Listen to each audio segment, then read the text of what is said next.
الرحيم إنك حميد مجيد اللهم بارك على محمد وعلى آل محمد كما باركت على إبراهيم وعلى آل إبراهيم إنك حميد مجيد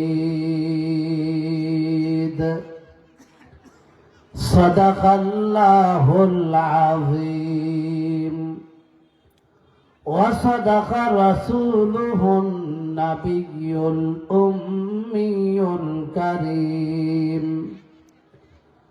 ونحن على ذلك لمن الشاهدين والشاكرين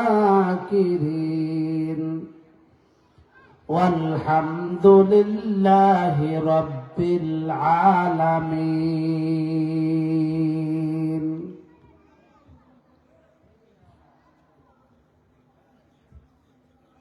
আল্লাহ পাক রব্বুল আলামিনের দরবারে শুকর আদায় করছি যে মহান রব্বুল আলামিন আমাদেরকে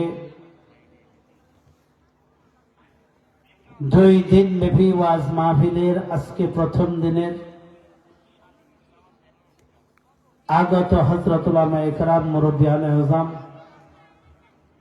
পর্দার অন্তরালে অবস্থানরত শ্রদ্ধেয় সম্মানিতা মা ও বোনেরা ও আমার প্রিয় যুবক ভাইয়েরা, আল্লাহ পাক রব্বুল আলামিনের দরবারে শুকর আদায় করছি যে মহান রব্বুল আলামিন আমাদেরকে দুনিয়াবী বিভিন্ন কাজকর্ম থেকে বিরত রেখে বিশেষ করে গুনাহ হয় মতো কাজ থেকে হেফাজত করে কনকনে শীতকে উপেক্ষা করে আল্লাহ তাআলার মহাব্বতে, নবীজির মহাব্বতে, কোরআন ও হাদিসের মহাব্বতে আমাদেরকে এই সময় পর্যন্ত বসে থাকার তৌফিক দান করছেন। সেজন্য মাওলা পাকের দরবারে, আমাদের মনিবের দরবারে অন্তর থেকে, অন্তরস্থল থেকে কালিমাতুশ শুকর জানাই আলহামদুলিল্লাহ। আমি আপনাদের সামনে আল্লাহ পাক রব্বুল আলামিনের আখিরি হেদায়েতি কিতাব, সর্বশেষ কিতাব, নির্ভুল কিতাব, ষষ্ঠ কিতাব কোরআন শরীফের একটা লম্বা সূরা, সবচেয়ে বড় সূরা সূরাতুল বাকারার 35 নম্বর আয়াতে কারিমা তেলাওয়াত করেছি। এই আয়াতের সম্পর্কিত আখিরি পয়গম্বর সাল্লাল্লাহু আলাইহি ওয়াসাল্লামের লক্ষ লক্ষ হাদিস থেকে 3খানা হাদিসে কারিমা আপনাদের সামনে তেলাওয়াত করেছি। আল্লাহ পাক রব্বুল আলামিন যদি তৌফিক দান করেন তাহলে এই আয়াতকে সামনে রেখে, 3খানা হাদিসকে সামনে রেখে একটা সুনির্দিষ্ট বিষয় নিয়ে আলোচনা হবে। আল্লাহ পাক রব্বুল আলামিন আমাকে কথাগুলি আমলের নিয়তে বলবার, সবাইকে কথাগুলি আমলের নিয়তে মনোযোগ সহকারে শুনবার তৌফিক দান করেন, আমিন। আমি যে আয়াতে কারিমা তেলাওয়াত করেছি, 2 জন লোক সম্পর্কে এই আয়াতে কারিমা। আল্লাহ পাক রব্বুল আলামিন যত মানুষ সৃষ্টি করেছেন সবগুলি মানুষকে আল্লাহ তাআলা 3টা পদ্ধতিতে সৃষ্টি করেছেন। দুনিয়ার যত মানুষ আল্লাহ সৃষ্টি করেছেন কয় পদ্ধতিতে সৃষ্টি করছেন বলেন তো? 3 নিয়মে। কয় নিয়মে? আল্লাহ পাক রব্বুল আলামিন 2 জন লোক সৃষ্টি করেছেন এমন, যেই 2 জনের মাও নাই, বাবাও নাই। পয়গম্বর আদম আলাইহিস সালাতু ওয়াস সালামের মা কে কেউ বলতে পারবেন? বাবা কে বলতে পারবেন? হাওয়া আলাইহিস সালাতু ওয়াস সালামের বাবা কে, মা কে কেউ বলতে পারবেন? তাহলে এই 2 জনকে আল্লাহ তাআলা সৃষ্টি করেছেন এক পদ্ধতিতে, এক নিয়মে, এক রুলসে সৃষ্টি করেছেন। মাও দরকার নাই, বাবাও দরকার নেই। আল্লাহ পাক রব্বুল আলামিনের স্পেশাল কুদরতে আল্লাহ সৃষ্টি করেছেন। আর একজন লোককে আল্লাহ পাক রব্বুল আলামিন সৃষ্টি করেছেন দ্বিতীয় পদ্ধতি, মা আছে বাবা নাই। পয়গম্বর ঈসা আলাইহিস সালাতু ওয়াস সালামকে আল্লাহ সৃষ্টি করেছেন, মা আছে কি নাই? আগের দুইজনের বাবা মা কেউ নাই, পরের এই একজন মা আছে বাবা নাই। আল্লাহ তাআলা ওনাকে সৃষ্টি করেছেন কোন পদ্ধতিতে? 2 নম্বর পদ্ধতি, 2 নম্বর নিয়ম। এখানেও আল্লাহ পাক রব্বুল আলামিনের আল্লাহর কুদরতে সৃষ্টি করেছেন ওনাকে, বাবার প্রয়োজন হয় নাই। পরবর্তীতে যেই নিয়ম, সেই নিয়মে আল্লাহ পাক রব্বুল আলামিন যে সৃষ্টিটা করেছেন আরেকটা নিয়ম, সেখানে হলো মাও আছে বাবাও আছে। আমার মাও আছে বাবাও আছে, আপনাদের মাও আছে বাবাও আছে, আছে না নাই? আল্লাহ পাক রব্বুল আলামিন এই 3 নিয়মে দুনিয়ার মানুষ সৃষ্টি করেছেন। বলেন তো প্রথম নিয়মে কয়জন, দ্বিতীয় নিয়মে কয়জন, আর তৃতীয় নিয়মে কয়জন? হিসাব ছাড়া। তৃতীয় নিয়মেই মানুষ আল্লাহ তাআলা বেশি সৃষ্টি করেছেন এবং কিয়ামত পর্যন্ত এই পদ্ধতিতেই মানুষ সৃষ্টি হবে। কি বলেন?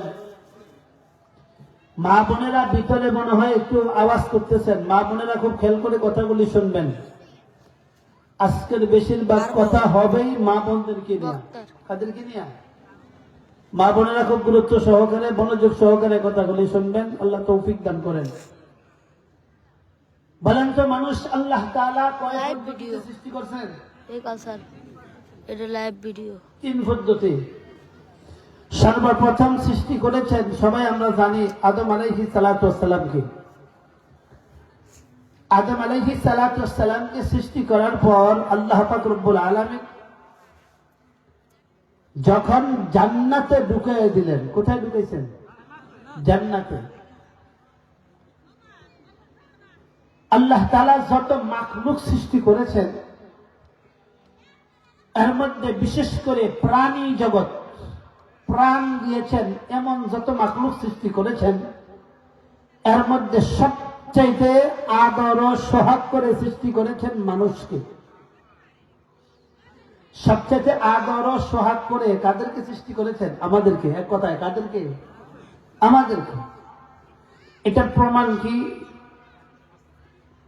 এক হাদিসে আছে, নবীজি সাল্লাল্লাহু আলাইহি ওয়াসাল্লাম বলেন, আল্লাহ পৃথিবীর যত মাখলুক সৃষ্টি করেছেন, সমস্ত মাখলুক সৃষ্টি করেছেন আল্লাহর কুদরতি হুকুমে।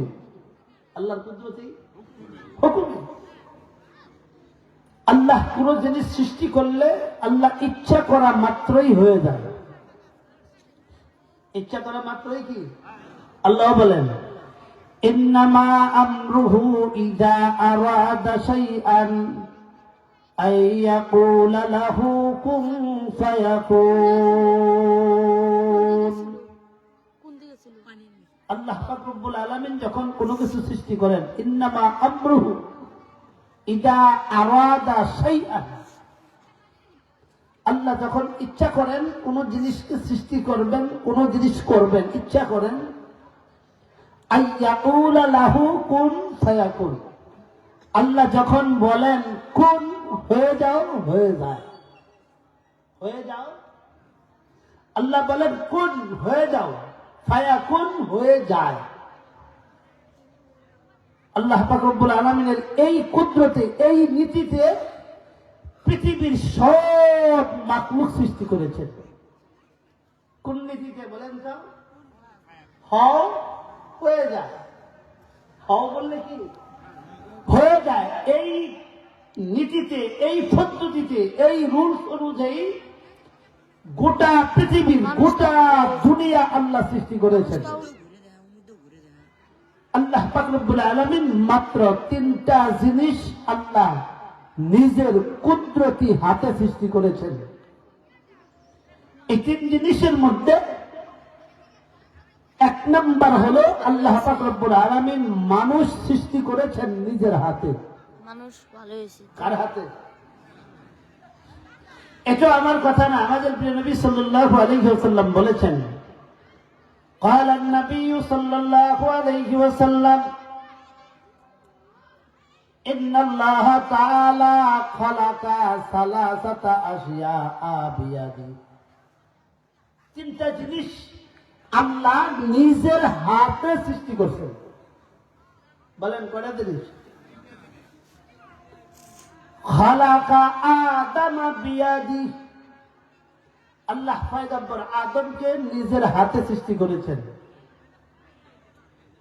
এই হাদিস থেকে বোঝা যায় আল্লাহ পাক রব্বুল আলামিন মানুষকে সৃষ্টি করেছেন অনেক আদর করে, অনেক সোহাগ করে নিজের হাতে। কোন হাতে? আল্লাহ নিজের হাতে সৃষ্টি করার কারণে মানুষের আকৃতি এত সুন্দর হয়েছে। মানুষের আকৃতি যদি বিশ্রী হইত তাহলে আল্লাহর কুদরতি হাতের অপমান হয়ে যেত। যে আল্লাহ নিজের হাতে সৃষ্টি করেছেন তারপরে তার আকৃতি এত কুশ্রী, মানুষ এটা বলতো। কিন্তু আল্লাহ পাক রব্বুল আলামিন নিজের হাতে সৃষ্টি করার কারণে মানুষের আকৃতি এত সুন্দর হয়েছে। বলেন তো মানুষকে আল্লাহ তাআলা এত সুন্দর করে সৃষ্টি, এত সুন্দর হওয়ার মূল পিছনে কারণ কি? আল্লাহ নিজের হাতে যে কোনো গুরুত্বপূর্ণ কাজ, গুরুত্বপূর্ণ ব্যক্তি নিজের হাতে করে থাকে। সবগুলা কর্মচারী দিয়া করায় না, ঠিক না? যে কোনো গুরুত্বপূর্ণ কোন একটা কাজ হলে কর্মচারীদেরকে বলে তোমরা এই কাজ করতে পারবে না, এটা আমি নিজে করব। কি হয় কি হয় না? তো পৃথিবীর সমস্ত মাখলুকের মধ্যে আল্লাহ পাক রব্বুল আলামিন দামি মাখলুক হিসাবে মানুষ সৃষ্টি করেছেন, যার কারণে এই মানুষকে আল্লাহ নিজের হাতে সৃষ্টি করেছেন, আল্লাহর হুকুমে সৃষ্টি করেন নাই। আল্লাহর হুকুমে সৃষ্টি করলে বেশি ভালো না আল্লাহ নিজের হাতে সৃষ্টি করলে বেশি ভালো? বুঝলেন না? আল্লাহ কুকুর সৃষ্টি করেছেন আল্লাহর হুকুমে, বাঘ সৃষ্টি করেছেন আল্লাহর হুকুমে, শিয়ালের আকৃতি দিয়েছেন আল্লাহর হুকুমে, আসমান সৃষ্টি করেছেন আল্লাহর হুকুমে, জমিন সৃষ্টি করেছেন আল্লাহর কুদরতি হুকুমে, পাহাড় পর্বত সৃষ্টি করেছেন আল্লাহর হুকুমে, নদী নালা খাল বিল সৃষ্টি করেছেন আল্লাহর হুকুমে। কিন্তু আল্লাহ মানুষ সৃষ্টি করেছেন নিজের হাতে, যার কারণে আল্লাহ পাক রব্বুল আলামিনের নিজের হাতে সৃষ্টিকৃত এই মানুষের অবয়ব, মানুষের আকৃতি এত সুন্দর হয়েছে।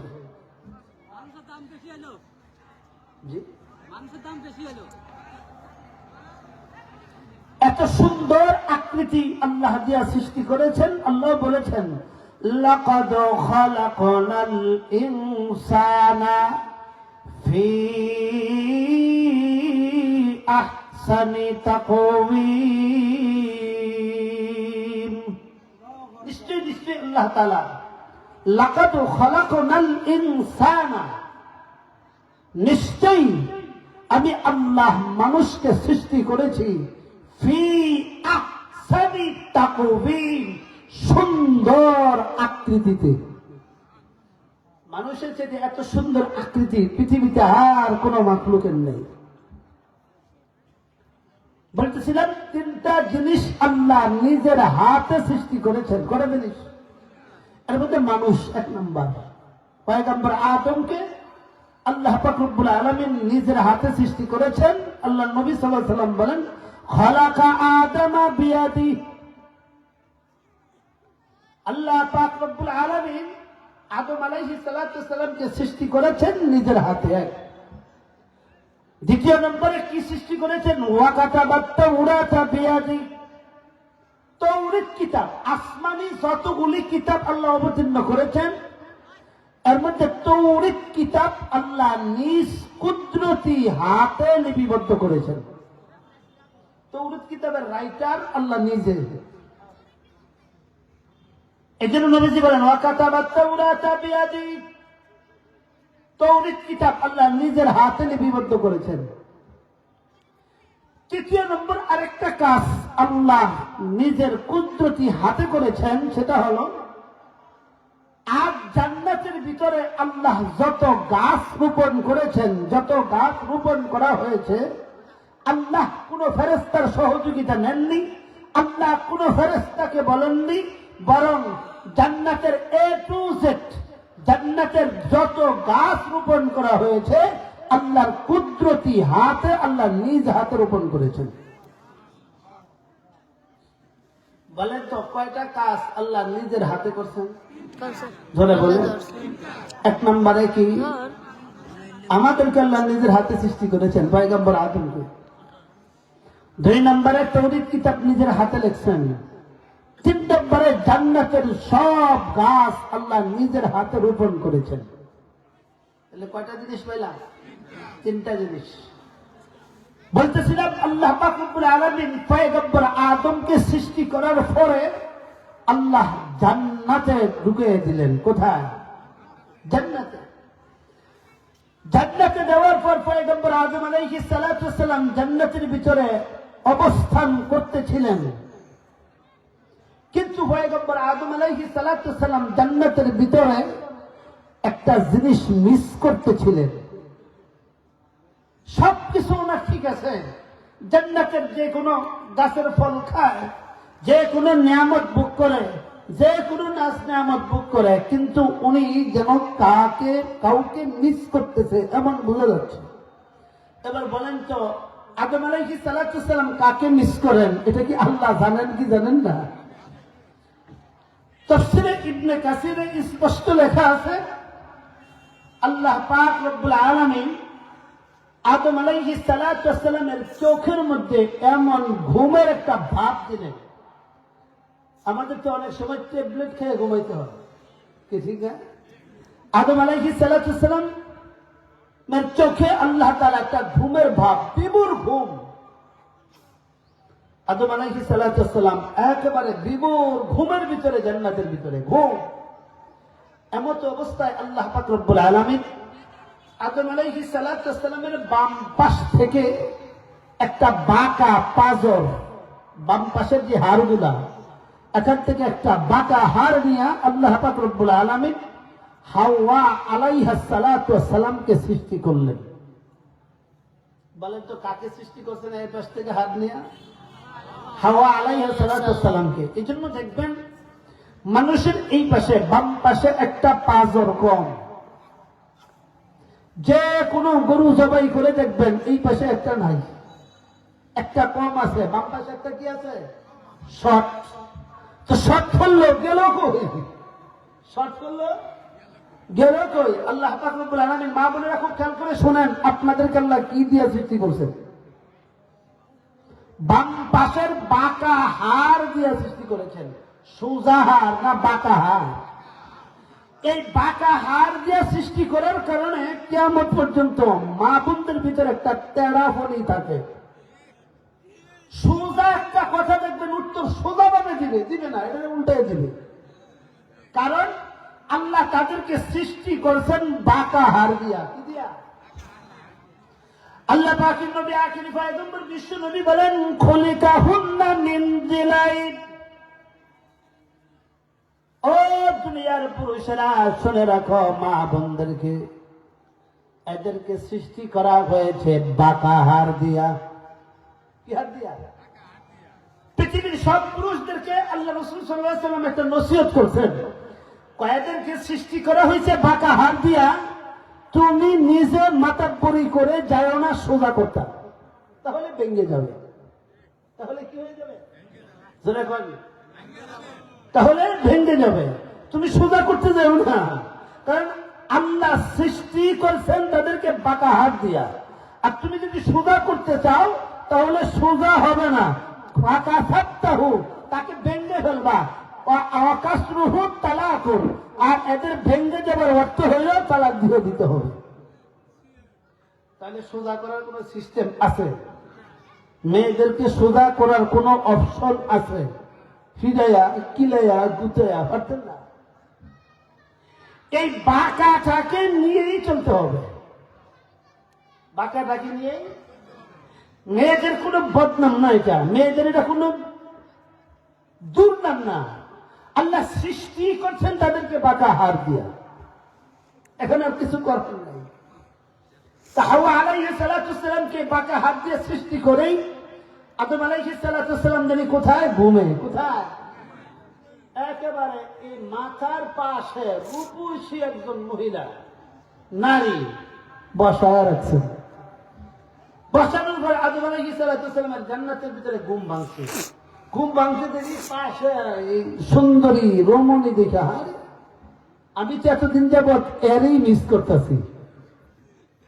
মিস কাকে করতেছে বুঝলেন তো? একটা শূন্যতা ওনার ভিতরে, এই শূন্যতা আল্লাহ পাক রব্বুল আলামিন পূরণ করে দিলেন। কি করে দিলেন? দেওয়ার পর আল্লাহ পাক রব্বুল আলামিন যখন হাওয়া আলাইহিস সালাতু ওয়াসসালামকে দেখলেন, এবার আদম আলাইহিস সালাতু ওয়াসসালাম প্রথমত আশ্চর্য হয়ে গেছেন। কি হঠাৎ কি দেখলাম? আস্তে একটু সামনে অগ্রসর হইলেন। আল্লাহ পাক রব্বুল আলামিন বারণ করলেন, এখন যাওয়া যাবে না, নিয়ম আছে, নিয়মের আগে যাওয়া যায় না। নিয়মের আগে দ্বারে কাছে যাওয়া যাবে না। নিয়ম কি? খুব সংক্ষেপে বললাম, আল্লাহ পাক রব্বুল আলামিন এই দুইজনের মধ্যে বিবাহ বন্ধনে আবদ্ধ করে দিলেন। বিবাহ বন্ধনে আদম আলাইহিস সালাতু ওয়াসসালামের যে বিবাহটা, এটা দুনিয়ার এই বারের নিয়ম অনুযায়ী ছিল শুক্রবার দিন। শুক্রবার দিন। আমাদের নবী সাল্লাল্লাহু আলাইহি ওয়াসাল্লামের শরীয়তে বিবাহ শাদী বাট্টা শুক্রবার হওয়া সুন্নত। কোন বার হওয়া সুন্নত? শুক্রবার। আদম আর হাওয়ার বিবাহটা হয়েছিল কোথায়? জান্নাতে। কোথায়? নাকি দুনিয়াতে? জান্নাতে। তো এই পৃথিবীতে আমার আর আপনার বিবাহটাও যাতে জান্নাতের টুকরায় হয়, এই কারণে নবীজির মুহাম্মদুর রাসূলুল্লাহর শরীয়তে বিবাহটা মসজিদ, জান্নাতের টুকরা ওই মসজিদে হওয়া সুন্নত। কোথায় হওয়া সুন্নত? বিবাহ শাদী কোথায় হওয়া সুন্নত? নাকি কমিউন সেন্টারে? কি সেন্টার? Community centre. যত কমিউন আছে ওখানে হয় কমিউনিটি সেন্টার। বলেন কমিউনিটি সেন্টারে বিবাহ সুন্নত না আল্লাহর ঘর মসজিদে সুন্নত? কাজ দামি, জায়গাটাও দামি হতে হবে। জায়গাটাও কি হতে হবে? পৃথিবীর বুকে আল্লাহ পাক রব্বুল আলামিন এই পৃথিবীর আসমানের নিচে জমিনের উপরে দুইটা জায়গা দামি। কটা জায়গা দামি? একটা জায়গা আল্লাহর ঘর মসজিদ, আর একটা জায়গা হলো নবীর ঘর মাদ্রাসা। কটা জায়গা? একটা ঘর হলো আল্লাহর ঘর মসজিদ, বড় দামি। আর একটা ঘর হলো নবীর ঘর মাদ্রাসা, বড় দামি। একজন ইমানদারের আশ্রয়স্থল হলো দুইটা, একটা হলো আল্লাহর ঘর মসজিদ, আর একটা ঘর হলো নবীর ঘর মাদ্রাসা। এই দুই জায়গা ছাড়া কোন ইমানদারের আশ্রয়ের জায়গা নাই। আমার আপনার পৃথিবীতে আশ্রয়ের জায়গা কয়টা? যত বড় বিপদে পড়ি না কেন, মসজিদ আমার আশ্রয়ের জায়গা, আর নবীর ঘর মাদ্রাসা আমার আশ্রয়ের জায়গা। দুই জায়গা থেকে দুইটা জিনিস পাওয়া যায়, দুই জায়গা থেকে দুইটা জিনিস সাপ্লাই হয়। আখরি পয়গম্বর বিশ্ব নবী বলেন, ও আমার উম্মতের, আরে যদি আল্লাহর রহমত নিতে চাও তাহলে মসজিদে যাও। মসজিদে যদি যাও আল্লাহর রহমত পাইলাম। আখরি পয়গম্বর বিশ্ব নবীর বিভিন্ন হাদিসের মাধ্যমে উলামায়ে কেরাম লিখেছেন, মসজিদের ভিতরে যখন ঢুকতে হয় তখন একটা দোয়া করতে হয়, আল্লাহুম্মা ফতাহলি আবওয়াবা রাহমাতিক। আল্লাহ, আমি তোমার ঘরে ঢুকবো, আমার জন্য তোমার রহমতের দরওয়াজাগুলা খুলে দাও। আল্লাহ দয়া আর মায়া পাওয়ার জায়গা কোথায়? জোরে বলেন না। জোরে কইতে রাজি না কেন? যদি যেমন লাগে জোরে বলতে কি না রাজি না। যে মসজিদ জোরে বলতাম, যদি মসজিদ যেমন লাগে। বলেন আল্লাহর দয়া মায়া রহমত পাওয়ার জায়গা কোথায়? বলেন সবচেয়ে বড় জায়গা কোথায়? মসজিদ। আর নবীজির সুপারিশ পাওয়ার জায়গা হলো মাদ্রাসা। কি পাওয়ার জায়গা? নবীজির সুপারিশ পাওয়ার জায়গা। পৃথিবীতে কোনো মানুষ, ময়দানে হাসরে কোনো মানুষ, আমি আপনি কেউ দুই জিনিস ছাড়া মুক্তি পাওয়ার কোনো উপায় নেই। একটা হলো আল্লাহর দয়া মায়া, আর একটা হলো নবীজির সুপারিশ। আল্লাহর দয়া হয়েছি, নবীজির সুপারিশ পাই নাই, মুক্তির কোনো ব্যবস্থা নাই। নবীজির সুপারিশ পেয়েছি, আল্লাহর দয়া মায়া হয় নাই, আমি আপনি কেউ মুক্তি পাওয়ার উপায় নেই। মুক্তি পাওয়া সম্ভব না। মুক্তি পেতে গেলে সমানভাবে কটা হইতে হবে।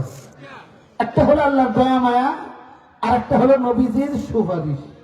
নবীজির সুপারিশ, এই দুই মেডিসিন ছাড়া, এই দুই সম্পদ ছাড়া, এই দুই নিয়ামত ছাড়া পৃথিবীর কোন মানুষ মুক্তি পাওয়ার জন্য যথেষ্ট নয়, সম্ভব না।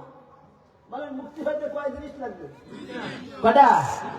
একটা হলো আল্লাহর দয়া আর মায়া, আর একটা হলো নবীজির সুপারিশ। আর এই দুইটা জিনিস পাওয়ার জন্য দুনিয়াতে আমাদেরকে সমানভাবে দুই জায়গায় সম্পর্ক রাখতে হবে। একটা হলো আল্লাহর ঘর মসজিদ, আর একটা হলো নবীর ঘর মাদ্রাসা।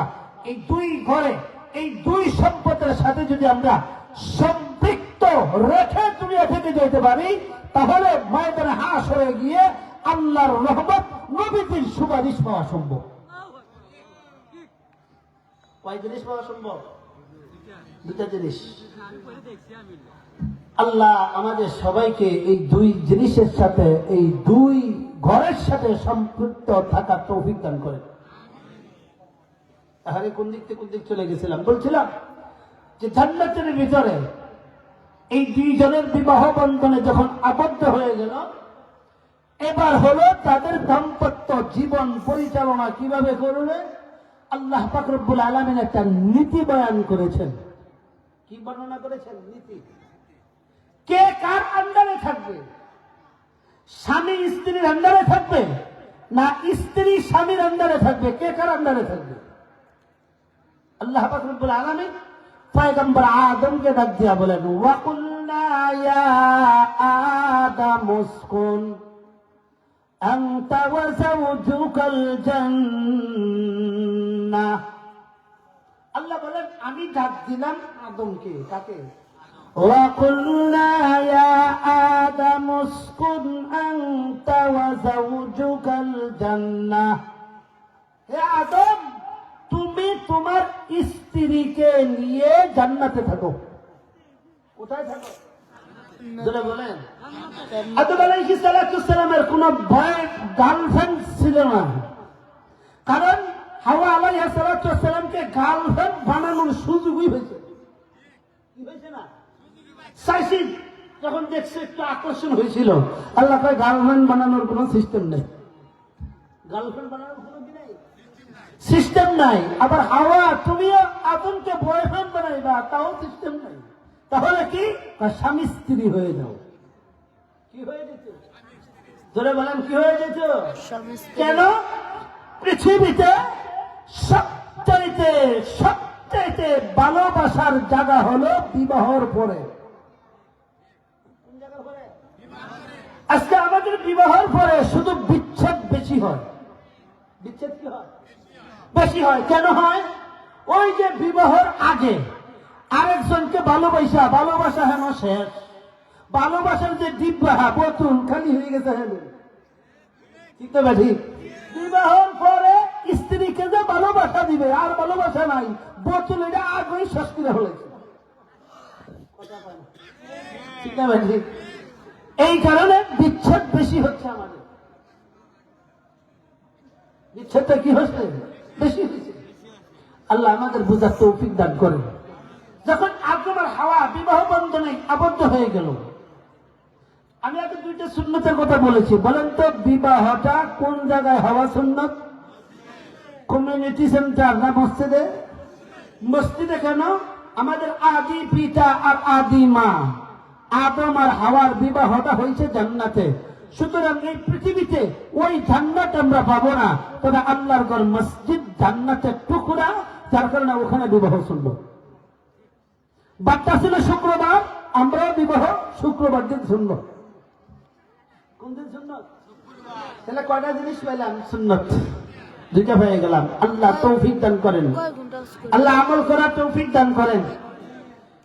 এবার আল্লাহ পাক রব্বুল আলামিন বললেন কাকে কার আন্ডারে থাকতো? আদমকে বললেন আদম তুমি তোমার স্ত্রীকে নিয়ে জান্নাতে থাকো।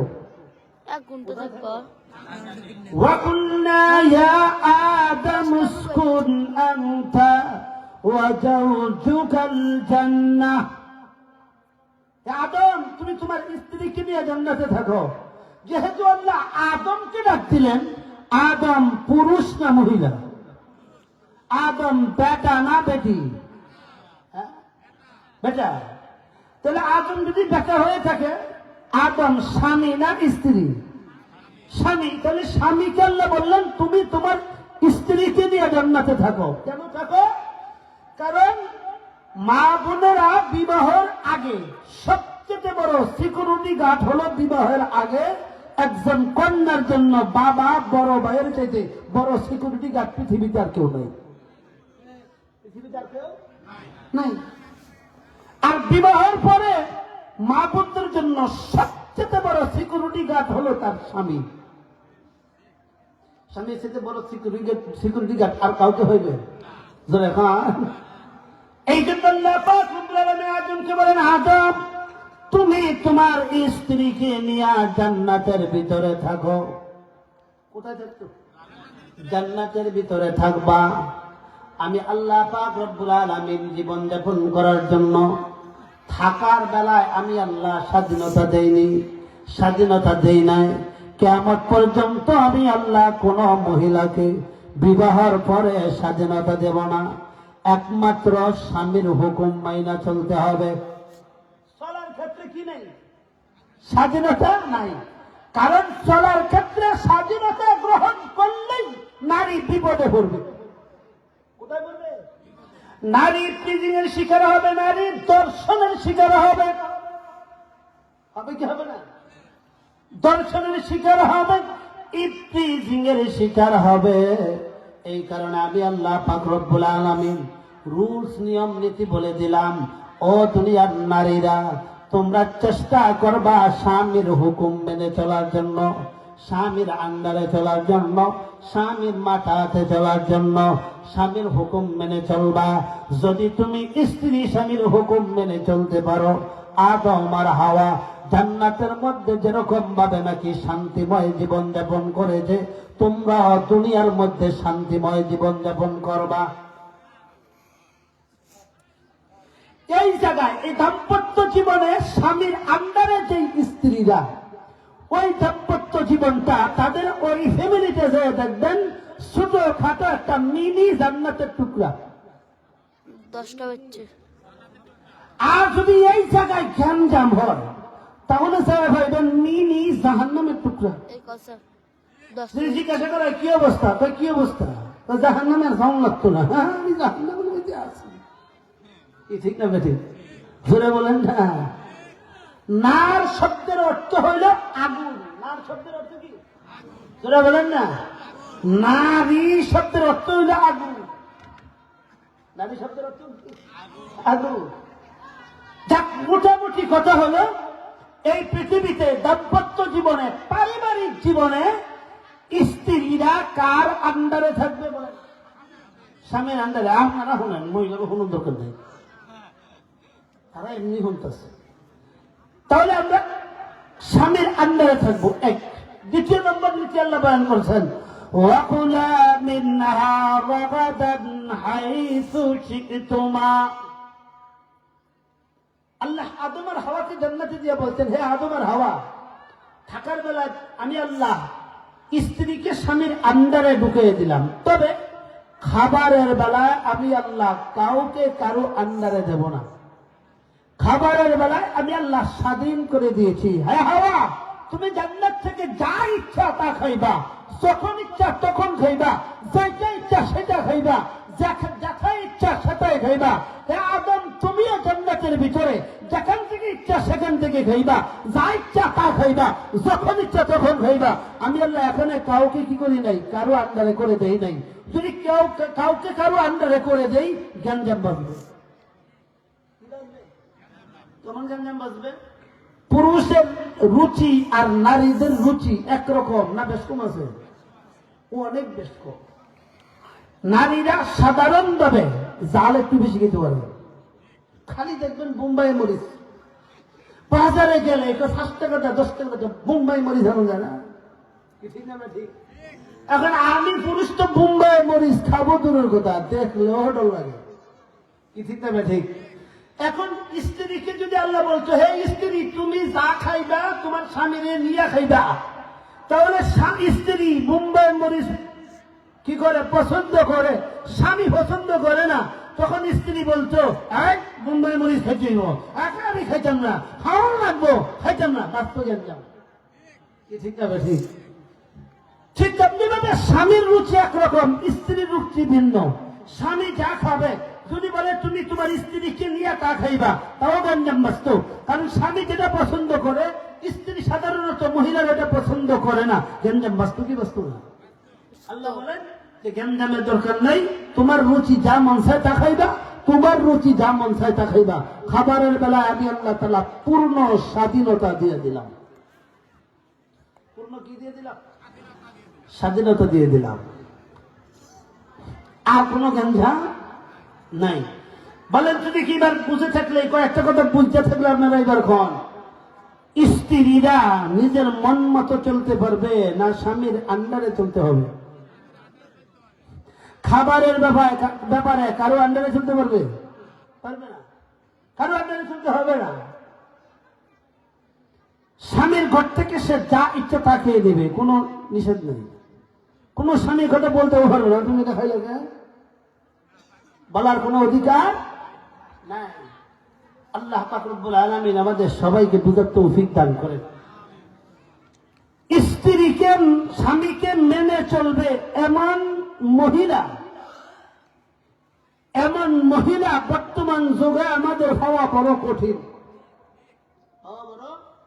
কঠিন। আল্লাহ পাক রব্বুল আলামিন নবীজি সাল্লাল্লাহু আলাইহি ওয়াসাল্লাম বলেন, নবীজি বলেন, এই পৃথিবীতে পুরা দুনিয়া দামি সম্পদ। আকাশের সূর্য আমাদের জন্য সম্পদ কিনা বলেন? আকাশের সূর্য যদি না হতো পুরা পৃথিবীর কোন ফল রং হতো না, পুরা পৃথিবীর কোন ফল রং হতো না। আমের কালার আসতো না, কফির কালার আসতো না, কাঁঠালের কালার আসতো না, আপেলের কালার হতো না, বড়ুর কালার হতো না।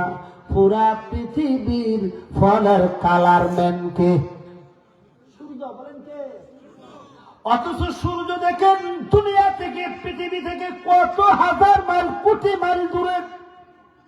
আশ্চর্যের বিষয় হইল ফল হলো জমিনে, কাঁঠাল, আম, বড়ই, আপেল, কমলা জমিনে। কর্মচারী কত লক্ষ মাইল দূরে, সেই কর্মচারী সেখান থেকে এখানে কাজ করে। কর্মচারী কত দূরে না? এটা আল্লাহর কুদরত। সূর্যের আলো না হলে পৃথিবীর কোন ফলের রং হতো না। সূর্য কত বড় সম্পদ। আমার কাছে দেখেন সূর্য কত বড় সম্পদ। সূর্যের যে রৌদ্র আছে, এই রৌদ্রের মধ্যে একটা ভিটামিন আছে যেটার নাম বলা হয় ভিটামিন ডি। সূর্যের আলো যদি পৃথিবীতে না হতো কোন মানুষের হাড় শক্ত হতো না।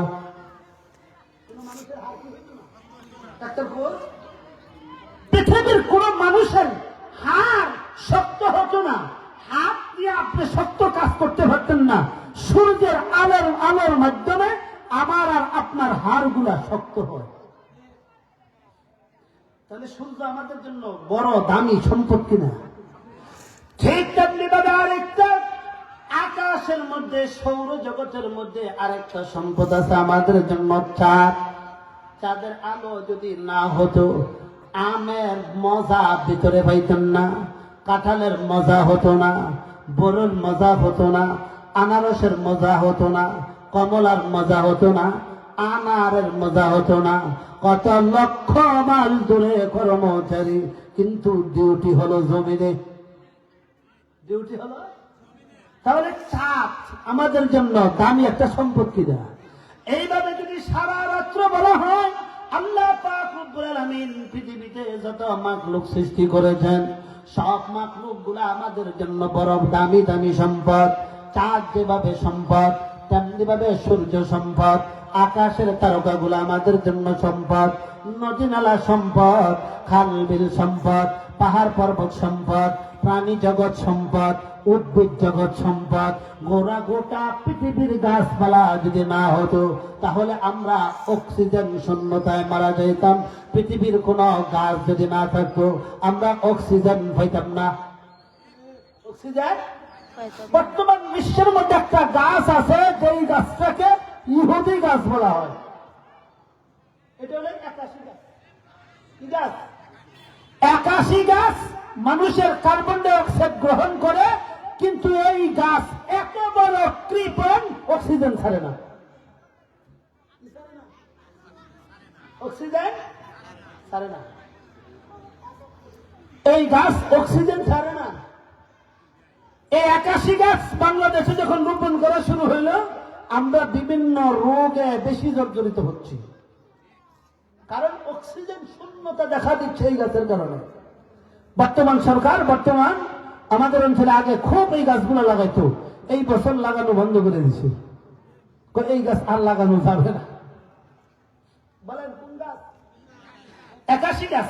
আম গাছের পাতা অক্সিজেন ছাড়ে, বাঁশ পাতা অক্সিজেন ছাড়ে, কাঁঠাল পাতা অক্সিজেন ছাড়ে, বড়ই পাতা থেকে অক্সিজেন পাওয়া যায়, অক্সিজেন উৎপাদন হয়। পৃথিবীর সব গাছের পাতা থেকে উৎপাদন হয়, অক্সিজেন উৎপাদন হয়, কিন্তু 81 গাছ বড় ইহুদি গাছ অক্সিজেন ছাড়ে না। শুধু আমাদেরটা খায়, আমাদেরটা খায়।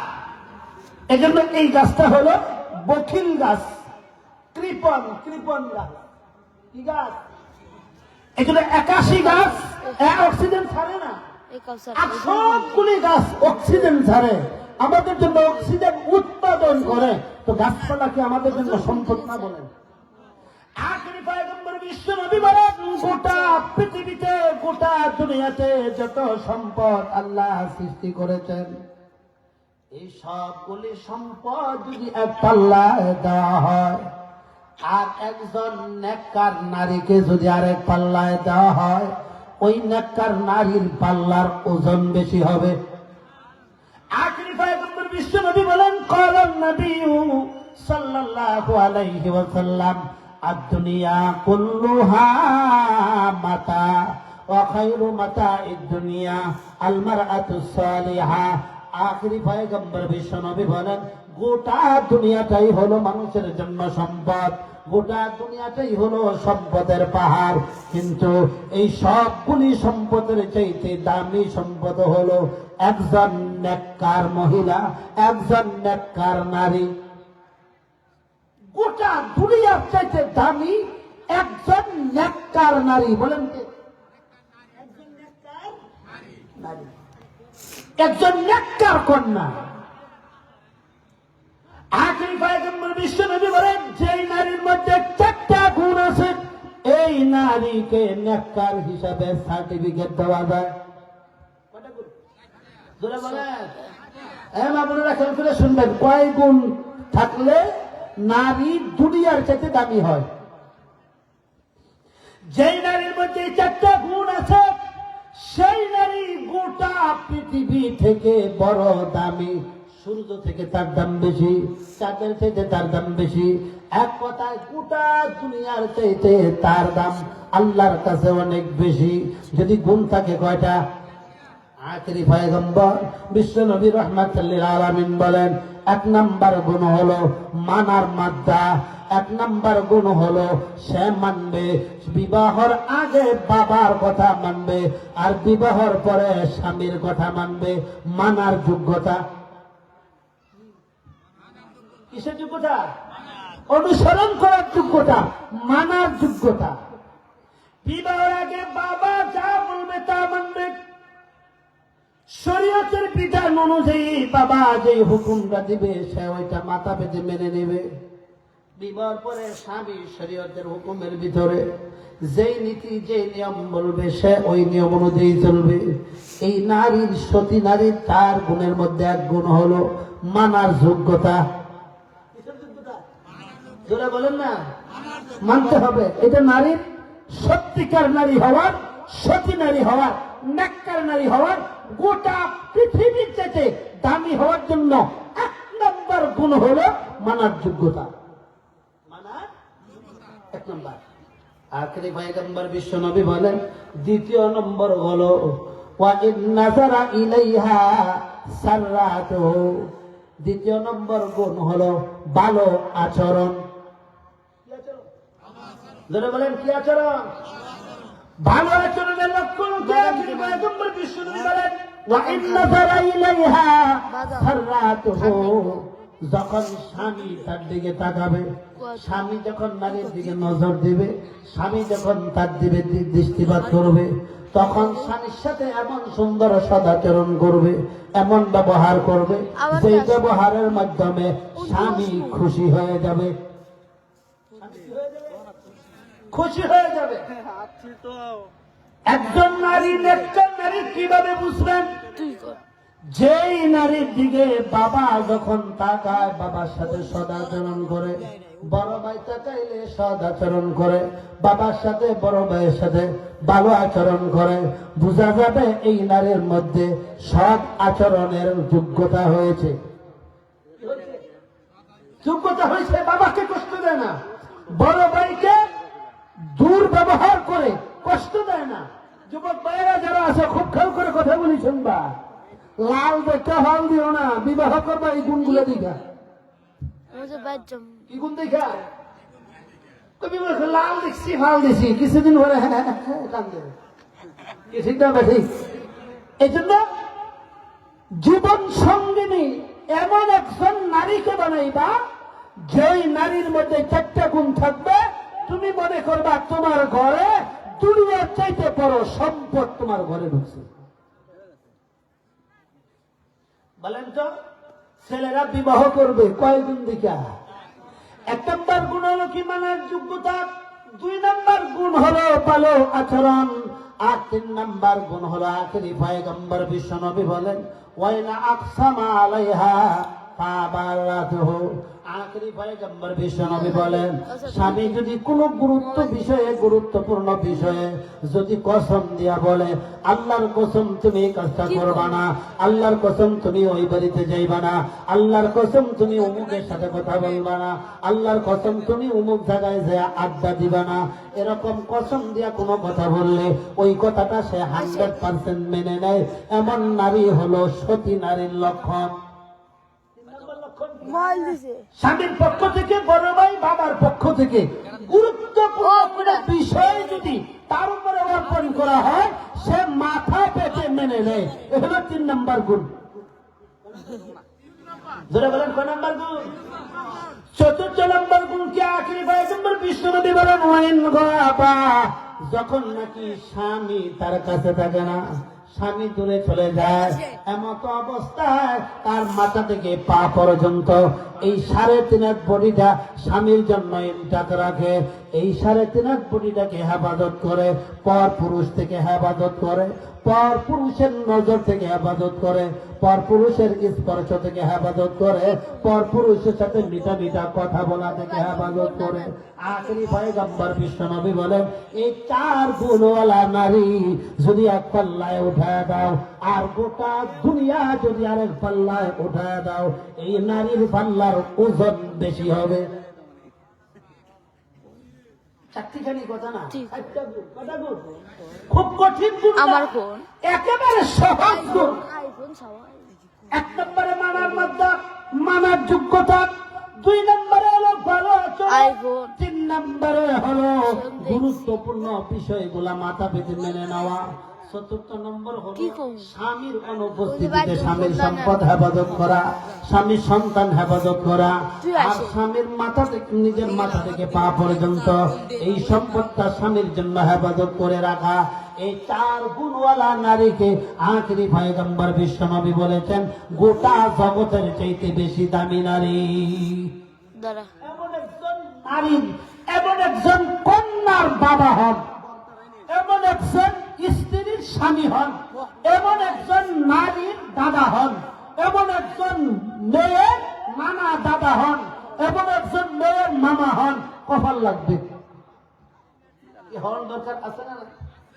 এই গুণগুলো অর্জন আমাদের মা বোনদেরকে করাইতে হবে কি হবে না? এই জন্য যুবকদেরকে বলবো, এই 4 গুণ দেখা বিবাহ করবা। এবার বলে, গোটা পৃথিবীর চেয়ে দামি নারী হইতে গেলে আখেরি পয়গম্বর বিশ্বনবী বলেন, সতী নারী হওয়ার জন্য গুণ হলো এই 4টা। এই পৃথিবী থেকে জান্নাতি নারী হওয়ার জন্য গুণ আছে 4টা। কি হওয়ার জন্য? জান্নাতি নারী। কি নারী? যে নারী বলবে আমি দুনিয়া থেকে জান্নাতি হতে চাই, যে নারী বলবে এই পৃথিবীর জগৎ থেকে আমি জান্নাতি হতে চাই। কি হতে চাই? জান্নাতি হতে চাই। তাহলে ওই নারীকে কটা গুণ লাগবে? জোরে বলেন। আখেরি পয়গম্বর বিশ্বনবী বলেন, হে যুবক ছেলেরা, খুব খেয়াল করে শোনো, কয় গুণ দেখা নারীদেরকে বিবাহ করবা? কটা গুণ? প্রথম গুণ হলো 4টা বললাম, দ্বিতীয় নম্বর 4টা গুণ হলো, 2 নম্বরের 4টা গুণ হলো এই নারীকে জান্নাতি হিসাবে আখেরি পয়গম্বর ঘোষণা দিয়েছেন। যেই নারীর মধ্যে 4টা গুণ থাকবে, আখেরি পয়গম্বর বিশ্বনবী বলেন, ক্বালান নবী সাল্লাল্লাহু আলাইহি ওয়াসাল্লাম, المرأة إذا صلت خمسها وأحسنت فرجها وصامت شهرها وأطاعت بالها فلتدخل من أي أبواب الجنة شاءت। আখেরি পয়গম্বর বিশ্বনবী বলেন, গোটা পৃথিবীর নারীরা শুনে রাখো, 4টা গুণ যদি অর্জন করতে পারো তুমি নারী জান্নাতি। নবীজি বলেন, যেই নারীর 1 নম্বর গুণ হবে 5 ওয়াক্ত নামাজি। জান্নাতি নারী হওয়ার জন্য 1 নম্বর সহজ গুণ 5 ওয়াক্ত নামাজি। না 5 ওয়াক্ত বেনামাজি, 5 ওয়াক্ত নামাজি। আখেরি পয়গম্বর বিশ্বনবী 2য় নম্বর গুণ বলেন, ওয়াসামাত শাহরাহা। আখেরি পয়গম্বর বিশ্বনবী বলেন, যেই নারী রমজান মাসের রোজাগুলি রাখবে এই নারী জান্নাতি হওয়ার 2য় নম্বর গুণ তার মধ্যে এসেছে। আখেরি পয়গম্বর 3য় নম্বর গুণ বলেন, ওয়া আহসানাত ফারজাহা। ওই নারী জান্নাতি নারী, যেই নারী দুনিয়াতে পর্দা খুশিদায় চলে। উদলা চলে না পর্দা খুশিদায়? জোরে বল না। এই স্কেল দিয়ে মাইপে দেখবেন আপনার ঘরে জান্নাতি নারী না জাহান্নামী নারী? আপনার ঘরে যে নারীটা আপনি আনছেন, আমি আনছি, এই স্কেল দিয়ে মাপ দিলেই বোঝা যাবে এই কি জান্নাতি না জাহান্নামী। আখেরি পয়গম্বর বিশ্বনবী বলেন, 2 নম্বর গুণ হলো রমজান মাসের রোজাগুলি রাখবে। 3 নম্বর গুণ পর্দায় থাকবে। 4র্থ নম্বর গুণ ওয়া আতাআত বালাহা। ওই নারী, যে নারী স্বামীর হুকুম মেনে চলে, স্বামীর কথাগুলো মেনে চলে, স্বামীর সাথে ঝগড়াঝাটি করে না, স্বামীর কথার অমান্য করে না। আখেরি পয়গম্বর বিশ্বনবী বলেন, কত বড় সম্মান দিয়েছেন আল্লাহ এই 3 গুণ 4 গুণওয়ালা নারীকে। ফালতাদখুলি মিন আজলি আবওয়াবিল জান্নাতি শাআত। ময়দানে হাশরে ওই নারী জান্নাতের ভিতরে যাবে, জান্নাতের 8 দরওয়াজা, 8 জান্নাতের 8 গেটের মাধ্যমে 8 গেট দিয়া, যে কোনো গেট দিয়া সে জান্নাতে ঢুকবে বিনা দ্বিধায়। তার কোনো দ্বিধা থাকবে না, বাধা থাকবে না। বলেন, জান্নাতি নারী হওয়ার, নারী জান্নাতি হওয়ার জন্য কয়টা গুণ? এই 4টা গুণ পালন করতে গেলে কয় কোটি টাকা খরচ করা লাগে? ধরে বলেন, শুধু মনটা তৈরি হওয়া আর আমরা নারীদেরকে এই ব্যবস্থাটা করে দেওয়া। পর্দার জন্য আমরা ব্যবস্থা করে দেব, পর্দার জন্য আমরা কি করে দেবো? ব্যবস্থাটা করে দেব। আল্লাহ তৌফিক দান করেন। এবার যুবকদেরকে বলবো, নারীদেরকে আরেকটা গুণ দেখে বিবাহ করবা। আরেকটা গুণ হলো, যেই ফ্যামিলিতে বিবাহ করবা ওই ফ্যামিলিতে আগে দেখবা মাতাব্বরকে, পুরুষ না নারী। যেই ফ্যামিলিতে তুমি বিবাহ করবা, যেই ফ্যামিলি থেকে তুমি মেয়েটাকে নিয়ে আসবা, যাই দেখবা ওই ফ্যামিলিতে খোঁজ খবর দিয়ে দেখবা গার্ডিয়ান পুরুষ না নারী। গার্ডিয়ান পুরুষ না নারী। যদি গার্ডিয়ান নারী হয় তাহলে তোমার কহলে বিপদ খুব তাড়াতাড়ি, বিপদ খুব তাড়াতাড়ি। এই জন্য আমি অনেক সময় বলি, যে ফ্যামিলির নারী যত চালাক ওই ফ্যামিলির মেয়েদের হয় তাড়াতাড়ি তালাক। খুব খেয়াল করে শুনবেন, যে ফ্যামিলির নারী যত চালাক ওই ফ্যামিলির মেয়েরা হয় খুব তাড়াতাড়ি তালাক। তাড়াতাড়ি কি হয় বলেন? সংসারের ফ্যামিলির অভিভাবক পুরুষ হবে না নারী হবে? না, আমাদের এলাকায় বাস্তব, আপনাদের এলাকা তো গ্রাম অঞ্চল, আমাদের এলাকা হলো মেল ইন্ডাস্ট্রিজ এরিয়া। এই পর্যন্ত আমার নিজের অভিজ্ঞতা, যে কয়েকটা বিবাহ করানো হইল, যেখানেই দেখলাম নারী মাতাব্বর, একটা বিবাহ টিকে নেই, সবগুলি 1 বছরের ভিতরে সব বিচ্ছেদ হয়ে গেছে।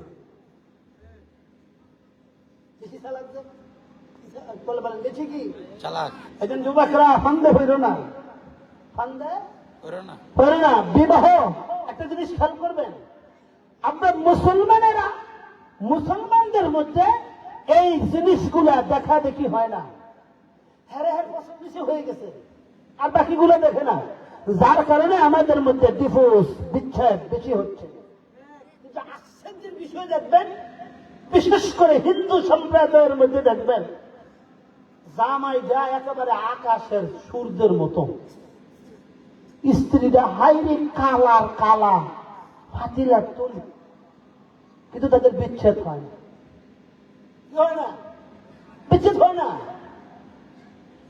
আমি একজন বাস্তব জিজ্ঞাসা করছি যে আপনি বিবাহ কোথায় করছেন? কবে? আমি বিবাহ করছি সাতক্ষীরা। আপনার বাড়ি নোয়াখালী। এত দূরে কেন? হুজুর আমাদের হিন্দুদের মধ্যে একটা নিয়ম আছে, তারা বলে কি রাশি গুনে, রাশি কি গুনে, ওরা গণক তো গুইনা দেখে, এর সাথে যার মেশিন যদি বাংলাদেশে আরেক কিনারা হয়, বিবাহ ওখানেই হবে, এখানে কোনো কথা নাই।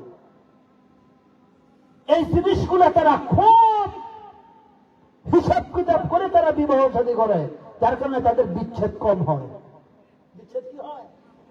এটা শরীয়তের ভাষায় বলা হয় কুফু মিলানু। কি মিলানু? কুফু মিলানু। আমরা কুফু মিলাই না। হ্যাঁ, একজন একজন গার্লফ্রেন্ড বয়ফ্রেন্ড হয়ে গেছে, হয়ে গেছে, বাকি আর কোনো কিছু মিল হয় না, কিছুদিন পরে আর মিল থাকে না, বিচ্ছেদ হয়।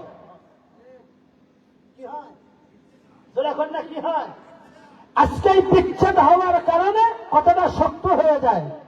সবার কাছে আগে ক্ষমার নজরে বলি, আমাদের দেশটা যারা সন্তানের ফার্ম হয়ে যাচ্ছে। কি হয়ে যাচ্ছে? যারা সন্তানের কি ফার্ম। কিভাবে হচ্ছে দেখেন, বর্তমানে একটা নিয়ম আছে, বিবাহের পরে ডিভোর্স।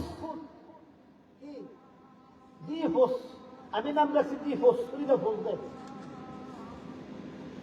কয়টা বিচ্ছেদ আছে নিয়ম অনুযায়ী হয়। একটু মন মালিন্য হইল, আন্দাজের উপরে একটা মামলা লাগাই দিল, আমাকে মারে, আমাকে যৌতুক চাইছে, অথচ কিছুই চায়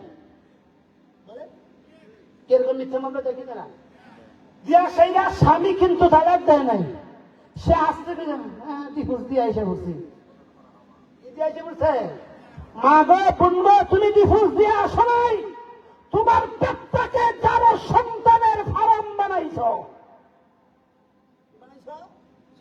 বর্তমানে যে ডিভোর্সের নিয়ম, এটা শরীয়তের সাথে মিল খায় না, শরীয়তের সাথে সম্পূর্ণ সাংঘর্ষিক।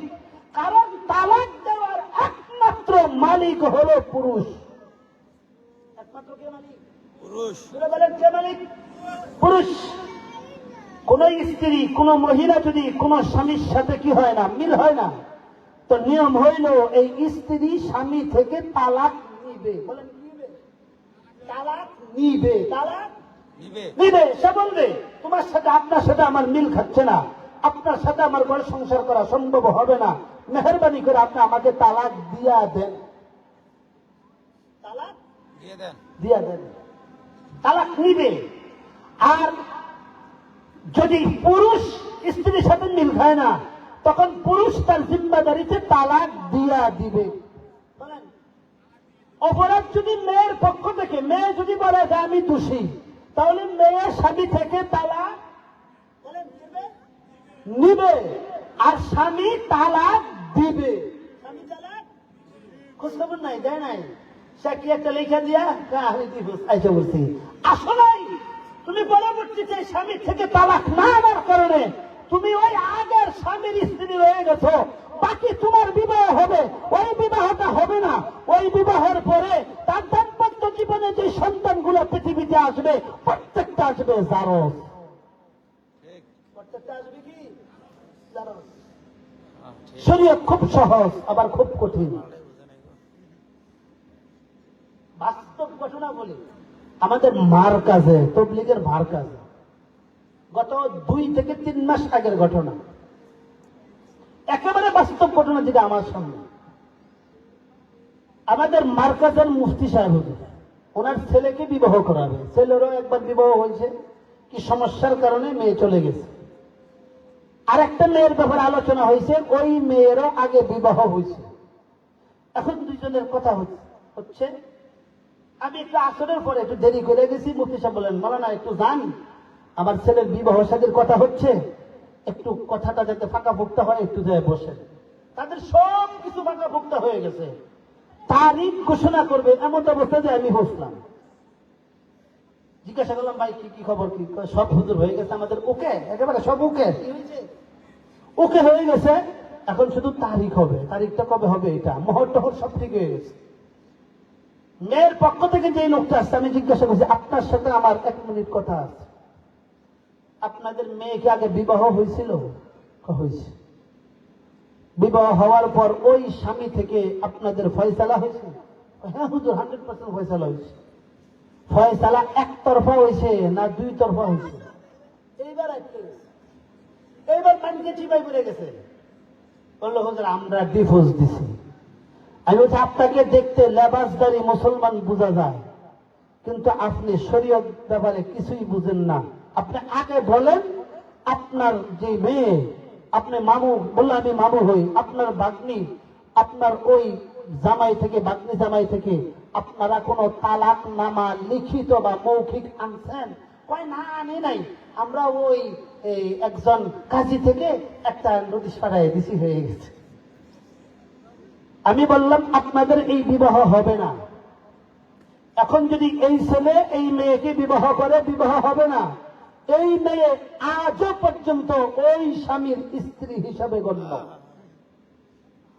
মুহূর্তের ভিতরে বিবাহ ভেঙে গেছে, আর এই বিবাহ হয়নি। মুহূর্তের ভিতরে বিবাহ ভেঙে গেছে। আমার মতন পাগল যদি হেন না হইত, যারা সন্তানের ফার্ম হইত নি, যারা বলেন আল্লাহ আমাদের সবাইকে বুঝার তৌফিক দান করেন। কথাগুলো একটু শক্ত হয়ে গেছে, মেহরবানি করে কেউ রাগ করেন না। আপনাদের বাঁচানোর জন্য সহজ জিনিসটাকে আমরা কেন কঠিন করি? সহজ জিনিসটাকে আমরা কেন কঠিন করি? বাস্তব, আমার জীবনের বাস্তব আরেকটা ঘটনা আপনাদেরকে শোনাই। আমাদের শ্রীপুর থানার হেড কাজী, বর্তমান আমাদের থানার মধ্যে সবচেয়ে বড় আলেম এবং মুত্তাকি পরহেজগার আলেম, উনি হোমিও ডাক্তার, হোমিও। আর আমাদের এলাকা এরিয়া তো বুঝেন ফ্যাক্টরি এরিয়া। তা হুজুর আছে বর্তমানে কাজী হিসাবে আমাদের ওই যে মাস্টার বাড়ি এলাকায়। তা আমি গেছি হোমিও ওষুধ আনতে। তাও এবার একজন ছেলে একজন মেয়ে আসছে, খুব ফিরে উঠছে, একটা নাক মুখ ভাইয়া ফেলেছে, কি বুঝেন না। শাশুড়ি বলতেছে হুজুর আমাদের বিবাহ বিচ্ছেদ করে দেন। আমি এর সাথে থাকবো না, আমিও রাখতাম না, সে তো বুঝেন না। আমি বললাম হুজুর কি হলো, বিবাহটা বিচ্ছেদ? হ্যাঁ হ্যাঁ হয়ে যাবে। হুজুর বলল কি 1 তালাক দেওয়াইল। 3 তালাক দেওয়া নাই, মাত্র 1টা তালাক দেওয়াইছে। আমি জিজ্ঞাসা করলাম হুজুর 1 তালাক দেওয়াইলেন যে? আমার বললো মৌলানা তুমি জানো না, এই ছেলে এই মেয়ে 1 মাস পরে আবার এসে আমার হওয়া ধরবে। হুজুর আমাকে মিলে দেন। এখন আমি যদি এই মুহূর্তে তাদেরকে 3 তালাক দেওয়া পরিপূর্ণ সেপারেট করে দেই, ওই দিন আর মিলানোর কোনো সুযোগ থাকবে না। তখন তারা শরীয়ত মানবে না, না মানি না তারা ব্যভিচারে লিপ্ত হবে। এই জন্য আমি 1 তালাকের রোজই দেওয়াইছি। 15 দিন 3 মাসের ভিতরে যে আবার ঘুরে আসে, তাতে আবার মিলাইয়া দেওয়া যায়। এগুলো আমাদের দেশের পরিস্থিতি। আরে বলতেছিলাম কোন দিক থেকে কোন দিক চলে যাই। বলতেছিলাম যে আরেকটা গুণ আছে, মেয়েদেরকে দেখা ছেলেরা বিবাহ করবে। নবীজি সাল্লাল্লাহু আলাইহি ওয়াসাল্লাম বলেন, তাজাব্বাতুল ওয়ালুদাল ওয়ালুদা ফাইন্নী মুকাসিরু বিকুমুল উমাম। আখিরি পয়গম্বর বিশ্বনবী বলেন, হে যুবকরা, বিবাহ করবা এমন মেয়েকে যেই মেয়ের বংশে সন্তান বেশি হয়। সন্তান কি হয়? বেশি হয়। জোরে বলেন। আখিরি পয়গম্বর বিশ্বনবী বলেন, তাজাব্বাতুল ওয়াদুদাল ওয়ালুদা ফাইন্নী মুকাসিরু বিকুমুল উমাম। আখিরি পয়গম্বর বিশ্বনবী বলেন, আমার উম্মতেরা শুনে রাখো, এমন মেয়েদেরকে বিবাহ করবা যেই মেয়ের মার সন্তান বেশি হয়। এমন মেয়েকে বিবাহ করবা যাতে করে তোমার সন্তান বেশি হয়। কেন গো? আমি পয়গম্বর ময়দানে হাসরে আমার উম্মত বেশি, এই কারণে সমস্ত নবীদের সামনে আল্লাহর দরবারে আমি সবার সামনে পুরস্কৃত হব। আমি অহংকার করে বলবো, ওগো রব্বুল আলামিন, আমার উম্মত বেশি, চেয়ে দেখেন আমার উম্মত। আখিরি পয়গম্বর বিশ্বনবী বলেন, তাজাব্বাতুল ওয়ালুদাল ওয়ালুদা, তাজাব্বাতুল ওয়ালুদাল ওয়াদুদাল ওয়ালুদা ফাইন্নী মুকাসিরু বিকুমুল উমাম। আখিরি পয়গম্বর বিশ্বনবী বলেন, আমার উম্মতেরা রে, বিবাহ করবা এমন মেয়েকে দেখে যেই মেয়ের সন্তান বেশি হয়, যেই মেয়ের মার সন্তান বেশি হয়, এমন মেয়েকে দেখা বিবাহ করবা। কেন করবা? আমি ময়দানে হাসরে সমস্ত নবীদের সামনে আল্লাহর দরবারে গৌরব করব, ফখর করব। রব্বুল আলামিন যে দেখেন আমার উম্মতের সংখ্যা বেশি। আমার উম্মতের সংখ্যা। আখিরি পয়গম্বর বিশ্বনবীর সন্তান ছিল 7 জন। আখিরি পয়গম্বর বিশ্বনবীর 4 জন ছিল মেয়ে আর 3 জন ছিল ছেলে। কয়জন? সন্তান ছিল 7 জন। আর বর্তমান আমাদের দেশে ফ্যামিলি হইল যথেষ্ট ফ্যামিলি। যথেষ্ট ছেলে হোক মেয়ে হোক, 2টা ছেলে হোক মেয়ে হোক, 2টা। আখিরি পয়গম্বর বিশ্বনবী বলেন, তুমি দুনিয়াতেও ঠকবা, আখিরাতেও ঠকবা। কেন ঠকবা? তোমার যথেষ্ট ফ্যামিলির, তোমার যথেষ্ট সন্তান মাত্র 2 জন, 1 জন ছেলে 1 জন মেয়ে। কোন কারণে ছেলেটা মারা গেল, এখন মেয়েটা আছে, মেয়েটা চলে গেল স্বামীর ঘরে। যদি স্বামী ভালো হয়, স্বামী তো মেয়েটাকে নিয়ে চলে গেল ইতালিতে। এবার তুমি আর হ্যাঁ কিছুদিন পরে বৃদ্ধাশ্রম ছাড়া আর কপালে জায়গা নাই। আখিরি পয়গম্বর বিশ্বনবী বলেন, তোমার সন্তান যদি 5 জন হইতো, 3 জন ছেলে হইতো, 2 জন মেয়ে হইতো, তাহলে তোমার 2 জন ছেলের মধ্যে যদিও দুর্ঘটনায় 1 জন মারা গেল, আরেকজন মানুষ হইল না, অমানুষই হইল, একটা ছেলে তোমার মানুষ হইল। এই পৃথিবীতে তোমার জন্য এই ছেলেটা তোমার খেদমত করবে। তোমার 2টা মেয়ের জামার মধ্যে একটা যদি খারাপ হয়, সবগুলি খারাপ হবে না, একটা হলেও ভালো হবে। তোমার এই দুনিয়াতে জীবনযাপন করার জন্য, তোমার জীবনটা মৃত্যু পর্যন্ত সুখময় হওয়ার জন্য তোমার জন্য বড় আসান হবে। আশ্চর্য দেবেন, আমরা ভাই বোন 11 জন, 11 জনের মধ্যে আমি নিজে 11 নম্বর। কথা কন, আমরা ভাই বোন মিল্লা বল খেলার টিম, মাঝে মাঝে আব্বাই রেফারি, মাঝে মাঝে মায়ের রেফারি। আমরা ভাই বোন মিল্লা কয়জন?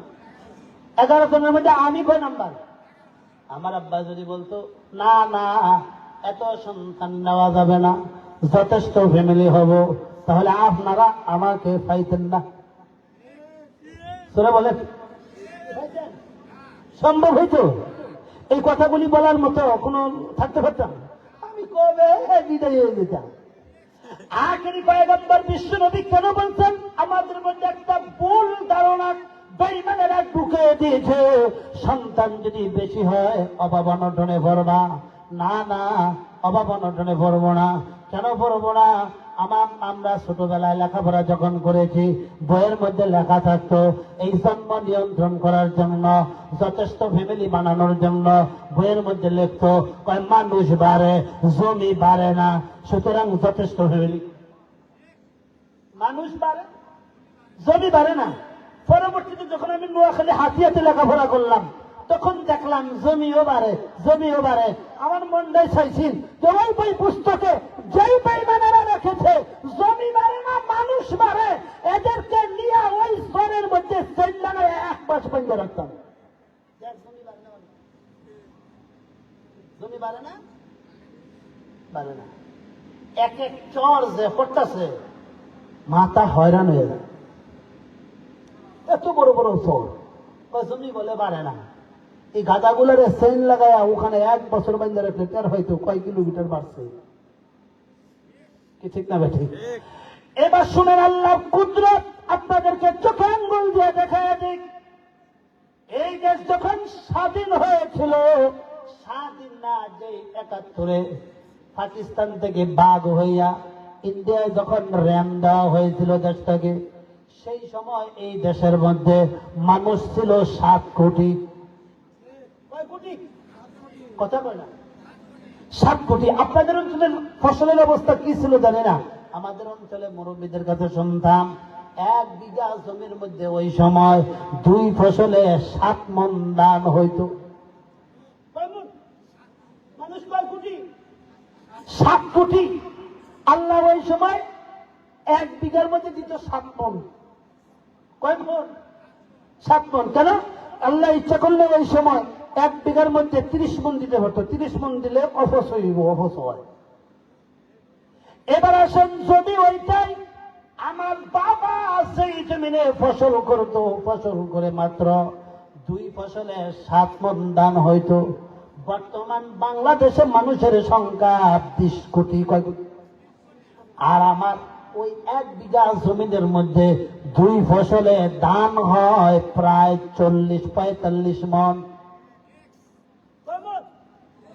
কয় মণ হয়? 71-এর সময় কয় মণ হইতো? 7 মণ।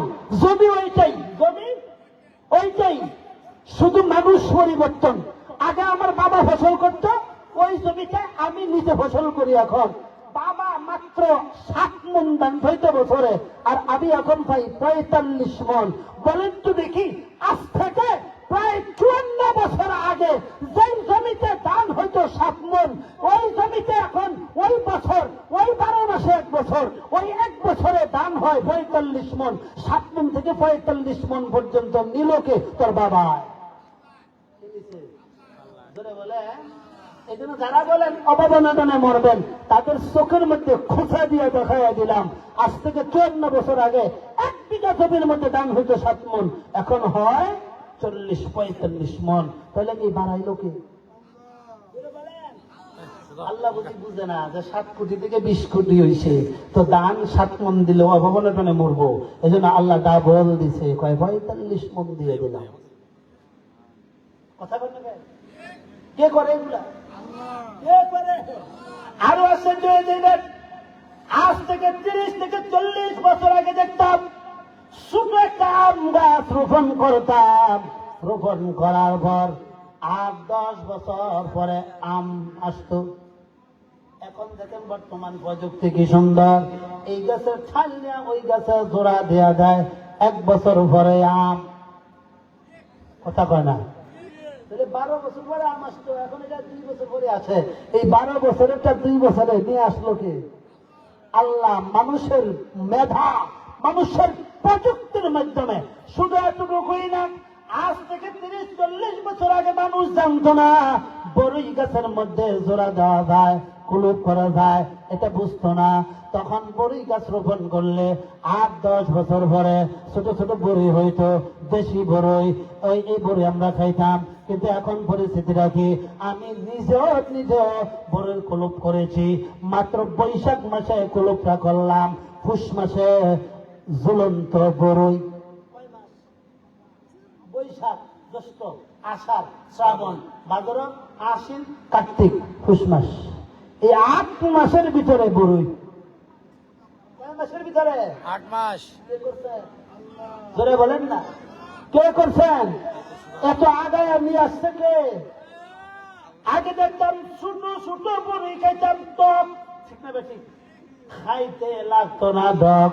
আর এখন দেখেন প্রযুক্তি, এখন ছোট বড়িটারে ফুলাইয়া, কি ঠিক না? আগে 10 বড়ি খেতাম, তারপরে হয়তো একটা হইলে আর খেতাম না। এখন ছোটটারে কি বানাইছে? কে বানাইছে? প্রযুক্তিকার, মানুষের মেধা। এই কাজগুলা কি করছেন? এবার বলেন রিজিক কে ব্যবস্থা করেন? কে ব্যবস্থা করেন? আল্লাহ। মানুষ পারবে, মুখ পারবে, রিজিকের ব্যবস্থা আল্লাহ করে দিবেন। ঠিক। রিজিকের ব্যবস্থা কি করে দিবেন? আল্লাহ। আজ থেকে প্রায় 50 বছর আগে বাংলাদেশের জমিনের নিচে যেই পরিমাণ গ্যাস ছিল উত্তোলন করা যেত না। আর এখন এমন কোন বছর নাই যেই বছরে নতুন নতুন গ্যাস পাম্প পাওয়া যায় না, গ্যাসের খনি পাওয়া যায় না। এক বৈজ্ঞানিক বলেছেন গোটা বাংলাদেশটাই গ্যাসের উপরে বাসে। কিসের উপরে বাসছে? গ্যাসের উপরে। এই জমিনের নিচে এই সম্পদ কে দিয়েছেন? জোরে বলেন। আখেরি পয়গম্বর বিশ্বনবী বলেন, এই হলো দুনিয়াবি লাভ, দেখো আখিরাতের লাভ কি? তোমার যদি সন্তান মাত্র একজন হয়, ওই সন্তান যদি কোনো কারণে মারা যায়, তুমিও মারা গেলা, কিন্তু তুমি এত কপাল পোড়া হয়ে মরলা, তোমার জন্য একবার সূরা ফাতিহা পড়বে, 3 বার সূরা ইখলাস পড়বে, এমন একজন লোক তালাশ করে পাইবা না। আর তোমার সন্তান যখন আমরা বললাম, আমরা ভাইরা 11 ভাই বোনের মধ্যে 11 জনের মধ্যে 4 জন মারা গেছে, এখনো 7 জন জীবিত আছে। আমার আম্মা মারা যাওয়ার সাথে সাথে আমরা এই 7 ভাই বোনে 7 বার সূরা ফাতিহা পড়েছি, আর 3 7 21 বার সূরা ইখলাস পড়ে আমার মা বাবার জন্য সওয়াব পাঠাইছি। লাভ হইছে না ক্ষতি হইছে?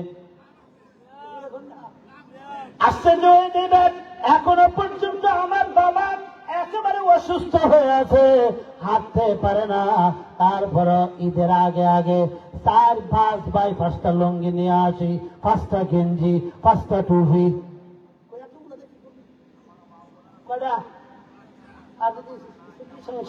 যথেষ্ট একজন, কয়জন? একজন। তাহলে 1 লুঙ্গি হইলের মতো। কয় লুঙ্গি? তাহলে এখন লুঙ্গি জমা হয় কয়টা?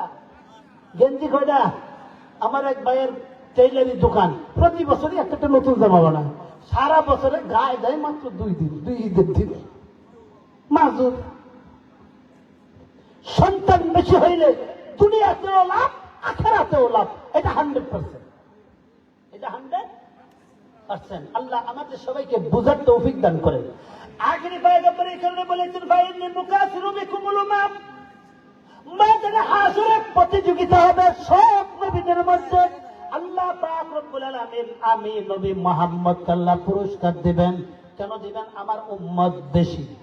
উম্মত কি বেশি? যেরকম নাকি বেশি, কিন্তু আমাকে পুরস্কৃত করবেন। আখেরি পয়গম্বর বিশ্বনবী রাহমাতুল লিল আলামিন বলেন, মেয়েদেরকে বিবাহ করবা ছেলেরা, মেয়েদেরকে বিবাহ করাবেন অভিভাবক যারা আছেন, তাদের আরো কয়েকটা জিনিস দেখতে হবে। আখেরি পয়গম্বর বিশ্বনবী বলেন, ক্বালান নবিয়্যু সাল্লাল্লাহু আলাইহি ওয়াসাল্লাম তুনকিহুল মারাতা লিআরবাইন, 4টা জিনিস দেখে মেয়েদেরকে বিবাহ করবা। লিমা লিহা, 1 নম্বর দেখবা সম্পদ আছে না নাই, 2 নম্বরে দেখবা ওয়ালি হাসাবিহা, বংশ ভালো না খারাপ, উচ্চ বংশ না নিম্ন বংশ, এই বংশ দেখে বিবাহ করবা। ওয়ালি জামালিহা, মেয়েটা সুন্দরী কিনা এটাও দেখে বিবাহ করবা। ওয়ালি দীনিহা, 8 দিন দেখে বিবাহ করবা। আখেরি পয়গম্বর বিশ্বনবী বললেন, একজন মেয়েকে তুমি দেখলা, সম্পদ পাইলা না, উচ্চ বংশেরও পাইলা না, তারপর সুন্দরীও পাইলা না, তবে দিনদার পাইলা, ওই 4টা গুণ পাইলা। মেয়ের মধ্যে 4টা গুণ আছে। 1 নম্বর মানার মধ্যে আছে, 2 নাম্বার গুরুত্বপূর্ণ বিষয় মানার যোগ্যতা আছে, 3 নাম্বার আচরণ ভালো, 4 নম্বরে সে সম্পদ হেফাজত করতে জানে। এই 4টা গুণ পেয়ে গেলা। এখন তোমার সম্পদ দেখার দরকার নাই, সুন্দরী দেখার দরকার নাই, এখন তোমার বংশ দেখার দরকার নাই। যেহেতু দিনদার পেয়ে গেছো, বিবাহ করে নাও, শান্তি হবে। কয়টা জিনিস দেখার কথা? 4টা। 1 নম্বরে সম্পদ, 2 নম্বরে বংশ, 3 নম্বরে দেখতে হবে তার রং। এই 4-3টা দেখলেন। 4র্থ নম্বরে দিনদারি নাই, উতলা চলে গুড়ির মতো। কিসের মতো?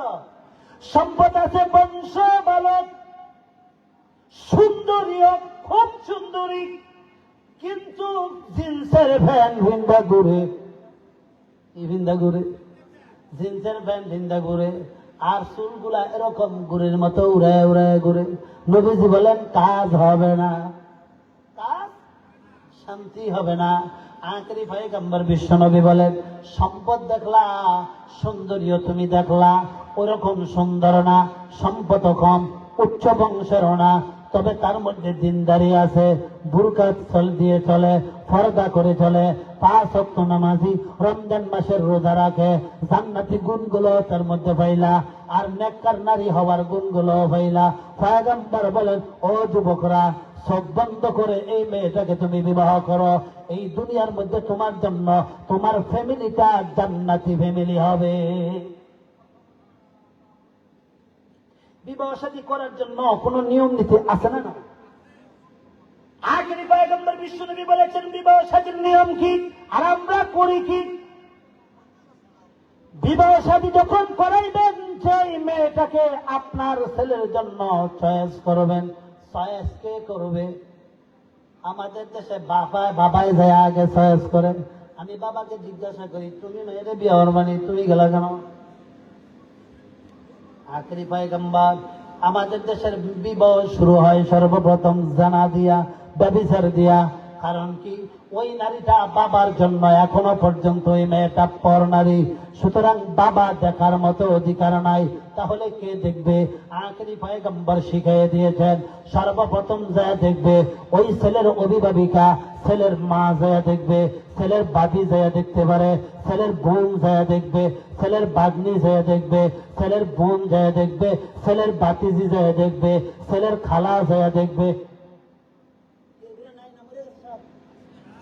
আখেরি পয়গম্বর বিশ্বনবী বলেন যে ছেলেকে বিবাহ করাইবা, ওই ছেলে আগে দেখবে না, সর্বপ্রথম ছেলের মা যায় দেখবে, ছেলের খালা যায় দেখবে, ছেলের ফুফু যায় দেখবে, ছেলের বাবি যায় দেখবে, ছেলের বড় বোন যায়, ছোট বোন যায় দেখবে, তারপর ছেলের আত্মীয় স্বজন মেয়েরা যারা আছে তারা যায় দেখবে। যদি তাদের সয়েজ হয়, এবার ছেলে যায় দেখবে। ছেলের জন্য যে মেয়েকে বিবাহ করবে, বিবাহের জন্য ওই ছেলে তাকে দেখা, এটা নবীজি অনুমতি দিয়েছেন, আল্লাহ অনুমতি দিয়েছেন।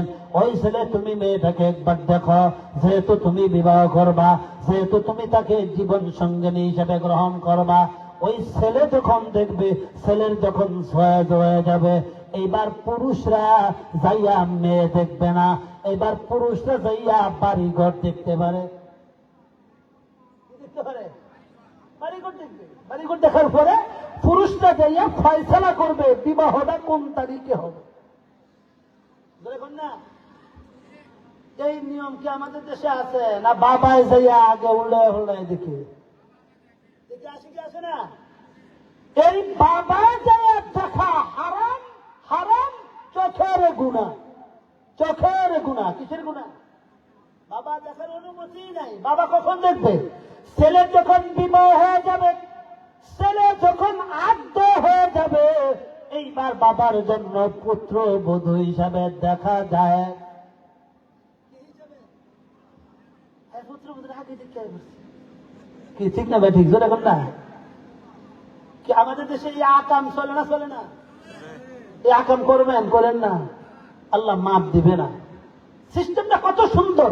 আগে দেখবে মেয়েরা, বলেন খেলা দেখবে, মেয়েরা দেখার পর সয়েজ হলে ওই ছেলে যে শুধু দেখে আসবে, ছেলের সাথে ছেলের সয়েজ হয়ে গেল, এবার পুরুষরা যাইয়া বাড়িঘর দেখলো, বাড়িঘর পারলে আরো আগে দেখে আসুক, দেখে সহজ হয়ে গেল, এখন সব দিকটা ঠিকঠাক। বিবাহ 3 জিনিসের নামকে বিবাহ বলেন, বলেন কয়েক জিনিসের নাম? 3 জিনিসের সমষ্টিকে বিবাহ বলা হয়। 1 নাম্বার ইজাব কবুল, প্রস্তাব দিবে গ্রহণ করবে। আর 2 নাম্বারে হলো মোহর ধার্য করবে। মোহর, কারণ মোহর দেওয়া ফরজ। 5 ওয়াক্ত নামাজ যেরকম ফরজ, হজ করা যেরকম ফরজ, রোজা রাখা যেরকম ফরজ, স্বামীর জন্য স্ত্রীকে মোহর দেওয়া ফরজ। মোহর দেওয়া কি? এখন আমাদের তো সেটা দেওয়া লাগে না। হ্যাঁ, আস্তাগফিরুল্লাহ, কয় কি ওই এর চেয়ে বড় খয়রাতি পৃথিবীতে না যায়, শ্বশুর বাড়ি থেকে কিছু আনে। বলেন সবচেয়ে বড় কি? যেরকম সবচেয়ে বড় কি খয়রাতি? আমাদের এলাকায় এক ঘটনা করছে, এক লোক শ্বশুর বাড়ি থেকে হুন্ডা দিছে, চায় নাই, এমনি খুশিতে দিছে। এখন সবাই ডাকে যৌতুক জামাই, যৌতুক জামাই, যৌতুক জামাই, যৌতুক জামাই। এক বিপদে পড়ে গেছে, বাজারে গেল কয় যৌতুক জামাই কেমন আছে? হুন্ডা কেন শ্বশুর বাড়ি থেকে আনছে, পুরা এলাকার মধ্যে রয় উঠে দিচ্ছে যৌতুক জামাই, যৌতুক জামাই। হ্যাঁ, শেষ পর্যন্ত হুন্ডাটা ঘরে থুয়ে দেয়, আর চাওয়ায় না। কি জামাই? এরকম ভাবে শ্বশুর বাড়ি থেকে যে কোনো সম্পদ আনবে চাইয়া, খুশি হয়ে দিলে সেটা ভিন্ন কথা, খুশি হয়ে দিলে সেটা ভিন্ন কথা, এটা দিতেই পারে। আমাদের প্রিয় নবী সাল্লাল্লাহু আলাইহি ওয়াসাল্লাম খুশি হইয়া আলী রাদিয়াল্লাহু তাআলা আনহুকে কিছু দিচ্ছেন না? ধরে বলেন, খুশি হয়ে দিছে, কিন্তু চেয়ে আনা যাবে না। যদি কেউ চাইয়া আনে, আপনারা এলাকায় রয় উঠে দিবেন যৌতুক খয়রাতি, যৌতুক খয়রাতি, যৌতুক খয়রাতি। কি খয়রাতি? যৌতুক নাম উঠে দিবেন, যৌতুক খয়রাতি, যৌতুক খয়রাতি। দেখবেন আক্রান্ত না, কোনো উপায় নাই। মোহর দেওয়া বলেন কি ফরজ? কি বলেন? এবার মোহর কিভাবে ধরতে হবে? আখিরি পয়গম্বর বিশ্বনবী আল্লাহ পাক রব্বুল আলামিন শিখিয়ে দিয়েছেন মোহর কি পরিমাণ ধরবেন। 5 কোটি টাকা, 10 কোটি টাকা, 5 লক্ষ টাকা না, না, যার যতটুকু তৌফিক আছে ওই পরিমাণ, যতটুকু কি তৌফিক। আর মোহরটা নগদ দেওয়ার চিন্তা করবেন। কি দেওয়া? বাকি, বাকি রেখে দেয়। কি রেখে দেয়? বাকি রেখে দেয়। বাকির নাম ফাঁকি, বাকির নাম ফাঁকি। আখিরি পয়গম্বর বিশ্বনবী বলেন মোহর সর্বনিম্ন কি পরিমাণ ধরা যাবে, খুব ভালো করে শিখে নেন। একেবারে সর্বনিম্ন কি পরিমাণ মোহর ধরা যাবে? মধ্যম দামের 3 ভরি রূপার দাম যত, সর্বনিম্ন মোহর তত। 3 ভরি মধ্যম রূপার দাম যত, যদি 4,000 টাকা ভরি হয়, 3 4 12,000, 5,000 টাকা যদি ভরি হয়, তাহলে 3 ভরির দাম কত হয়? 3 5 15,000। যদি 2,000 টাকা ভরি হয়, তাহলে 3 গুণে কয় হাজার? 6,000। যদি 1,000 টাকা ভরি হয়, তাহলে সর্বনিম্ন 3,000 টাকা। 3 ভরি রূপার দাম যত, সর্বনিম্ন মোহর ধরা যাবে তত। যখন বিবাহ করাবে ওই সময়, ঠিক ওই সময় বাজারে রূপার দাম কত এই হিসাব করে কয় ভরি? কয় ভরি? 3 ভরি। নিম্ন ধরতে পারবেন, এর নিচে ধরতে পারবেন না। এর নিচে ধরলে বিবাহ হবে না। সবসময় খেয়াল রাখবেন কয় ভরি, কয় ভরি রূপার দাম? 3 ভরি। বর্তমান রূপার দাম কত? বর্তমান কত? 4,000 না 5,000? 5,000। তাহলে 3 5 15,000। 10 দিরহাম। কি দিরহাম? কেন এই কেন নিয়ম করা হইল? আখিরি পয়গম্বর বিশ্বনবী বলেন কেন হইল? চোর যদি চুরি করে, খুব ভালোভাবে শিখেন, চোর যদি চুরি করে, কতটুক সম্পদ চুরি করলে তার হাত কাটা যাবে, এটা একটা পরিমাণ আছে।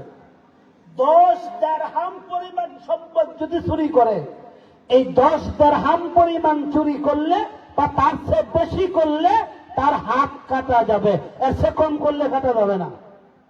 এই 10 দিরহাম সমান সমান 3 ভরি রূপার দাম। 3 ভরি রূপার দাম যত, 10 দিরহামের পরিমাণ তত। এখন কত হইল? একটা অঙ্গ মানে একটা হাত, মানুষের একটা অঙ্গ না, একটা হাত কেটে দেওয়া হবে। কি পরিমাণ চুরি করলে? 10 দিরহাম পরিমাণ। আর মোহর দিয়া একটা বিশেষ অঙ্গ আমার জন্য হালাল করা হয়। এই জন্য নবীজি বলেছেন 10 দিরহাম পরিমাণ নিম্নে মোহর দিতে হবে। কয় দিরহাম পরিমাণ? অর্থাৎ 3 ভরি। কয় ভরি? এবার উপরে যত ধরতে পারেন। আপনার যদি 3 লক্ষ টাকা নগদ দেওয়ার তৌফিক থাকে, আপনি ধরলেন 3 লক্ষ টাকা। আপনার ধনী মানুষ কম দিবেন কেন? 3 লক্ষ টাকা দেন। আপনার 5 লক্ষ টাকা নগদ দেওয়ার জন্য আপনি পারবেন, ধরেন। আপনার 10 লক্ষ টাকা আপনি নগদ দিতে পারবেন, আপনার সম্পদ আছে, আপনি মোহর দেন, অসুবিধা নাই। আপনার 50,000 টাকা নগদ দেওয়ার তৌফিক আছে, আপনার অ্যাবিলিটি আছে, আপনি 50,000 টাকা দেন, নগদ দিয়ে দিবেন। আচ্ছা, এই পর্যন্ত আপনারা কুরবানির জানোয়ার বাকি কিনেন না, কুরবানি দিছে তাহলে এই জায়গার মধ্যে এত বাকি তালাশ করেন কেন? আমি আশ্চর্য হয়ে গেছি। হাতিয়া দ্বীপে একবার ওয়াজে গেছি, তো আমি ওই যে আলিম ভাই চিনবে, হাতের যে আফাজিয়া বাজারের ইমাম সাহেবের রুমে আমি শুয়ে আছি খাটে। তো হুজুর আরেকজন আমার মতো বক্তা মানুষ, ওই হাতিয়ারি, ওনার বাবা মারা গেছে, এখন সম্পদের মিরাজ বন্টন করতেছে। তা আমি শুয়ে আছি। হঠাৎ করে আমি জিজ্ঞাসা করলাম, মৌলানা আপনারা যে মিরাজটা বন্টন করে হলাইতেছেন, আমার একটা প্রশ্ন, আপনার আম্মাকে জিজ্ঞাসা করেন তো আপনার আব্বা মোহর দিছিল কিনা, মোহর আদায় করে গেছে কিনা। মুহূর্তের ভিতরে ফোন দিছে। ফোন দিয়ে জিজ্ঞাসা করলো, আম্মা আব্বাকে আপনার যে মোহরটা ধরছিল, মোহরটা দিছিল? কয় না, দেয় নাই তো। পুনরায় আবার বাবার মোহর কত ওই সময় ধরেছিল, ওই মোহরের টাকা আলাদা করে বাকি সম্পদ বন্টন করতে হয়েছে। ফাঁকি দিয়ে খালি কবরে যান না, কেচ্ছা লাগবে গুতে, কেচ্ছা লাগবে। মোহরটা না দিয়ে খালি কবরে দুইটা দেখেন না, কেচ্ছা হলাইব গুতে। এই জন্য মোহর যে যত ধরছেন ওই মোহরটা দিয়া যাইবেন, আদায় করে দেবেন। আর আমাদের দেশে কি খয়রাতি রে, যাইয়া মাপ চায়, কি চায়? একশো বড় লজ্জা পৃথিবীতে নাই, স্ত্রীর সামনে যাইয়া মাপ চায়। মহিলা যাচ্ছে, যা দিব নগদ দিব। বলেন যা দিব, জোরে বলেন কি দিব? 20,000 নগদ দেবো, 50,000 নগদ দেবো, 30,000 নগদ দেবো, 25,000 নগদ দেবো, 40,000 নগদ দেবো, 35,000 নগদ দিয়ে দেবো। এই জায়গায় কি থাকেন না, বাকি দেখেন না। এই জায়গার মধ্যে বাকি রাখার জিনিস না, এই জায়গায় বাকি রাখার জিনিসটা নগদ দিয়ে দেবেন। বাড়বে কিভাবে বাড়বে? আপনি বড় চললেন 10,000 কয়েক, কিন্তু আপনার শেষ জীবন পর্যন্ত তাকে 10,000 টাকা দিলেন না, বাকি রেখে দিলেন। আর আপনি 10,000 টাকা বিবাহর দিন দিয়া দিলেন নগদ। এই 10,000 টাকা 10 বছর পর দেয় দেখবেন 8 লক্ষ টাকা, 5 লক্ষ টাকা হবে। কি হবে না? 10,000 টাকা দিয়া একটা বকরি কিনবে, বকরি কিনা লালন পালন কইরা কিছুদিন পরে একটা গরু কিনবে, গরু বলতে বলতে দেখবেন 10 বছর পরে এই টাকা 10,000 টাকা থাকবে না, 10 লক্ষ হবে, 5 লক্ষ হবে, 20 বছর পরে 30 লক্ষ হবে, 15 লক্ষ হবে। আপনার স্ত্রী যখন ইচ্ছা করবে এই টাকা দিয়া হজ করতে পারবে। দেয় না, রেখে দিছে, মারা ঘন্টা দিছে না 10,000, 10,000ই রয়ে গেল, আর ভালো না। কি ঠকামিটা দিছে, ঠিক না? ঠিক। এই জন্য মহৎ যুবকরা কি দিবা? নগদ। মা বোনেরা নগদ মা নিয়া কম নেন, নগদ। এটা মেয়েদের জন্য সম্পদ, মেয়েদের জন্য এটা হলো ইন্স্যুরেন্স। বলেন কি? এটা মেয়েদের লাইফ ইন্স্যুরেন্স, লাইফ ইন্স্যুরেন্স। এটা দিবেন, বাড়তে থাকবে, বাড়তে থাকবে। আপনিই বাড়াইবেন। আপনি একটা গরু কিনলেন, বাড়াই বাড়াই, এটা তোমার গরু, পাললেন, দুধ খাইলেন, ভাও বুঝেন না, এজন্য বলেন মোহর বাকি দিবেন না নগদ? অতীতে যা গেছে গেছে, কেন ধরে তওবা, সামনে থেকে আমরা নগদ দেওয়ার চেষ্টা করব। আর মোহর যতটুকু তৌফিক হয় ততটুকু দেব, বেশি দেবো না, বেশি ধরে বিপদে হলেন না। আল্লাহ পাক রব্বুল আলামিন আমাদের সবাইকে তৌফিক দান করেন, আমাদের সবাইকে বুঝার তৌফিক দান করেন। বলতেছিলাম দামি মহিলা কয়টা গুণ হইলে? 4টা। জান্নাতি মেয়ে কয়টা গুণ হইলে? 4টা।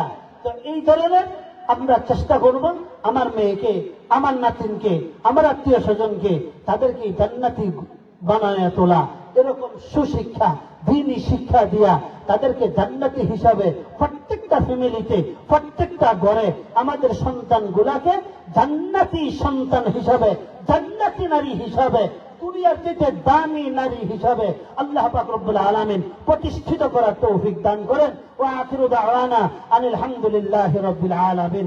সুবহানাকাল্লাহুম্মা ওয়া বিহামদিকা আশহাদু আন লা ইলাহা ইল্লা আনতা আস্তাগফিরুকা ওয়া আতুবু ইলাইক।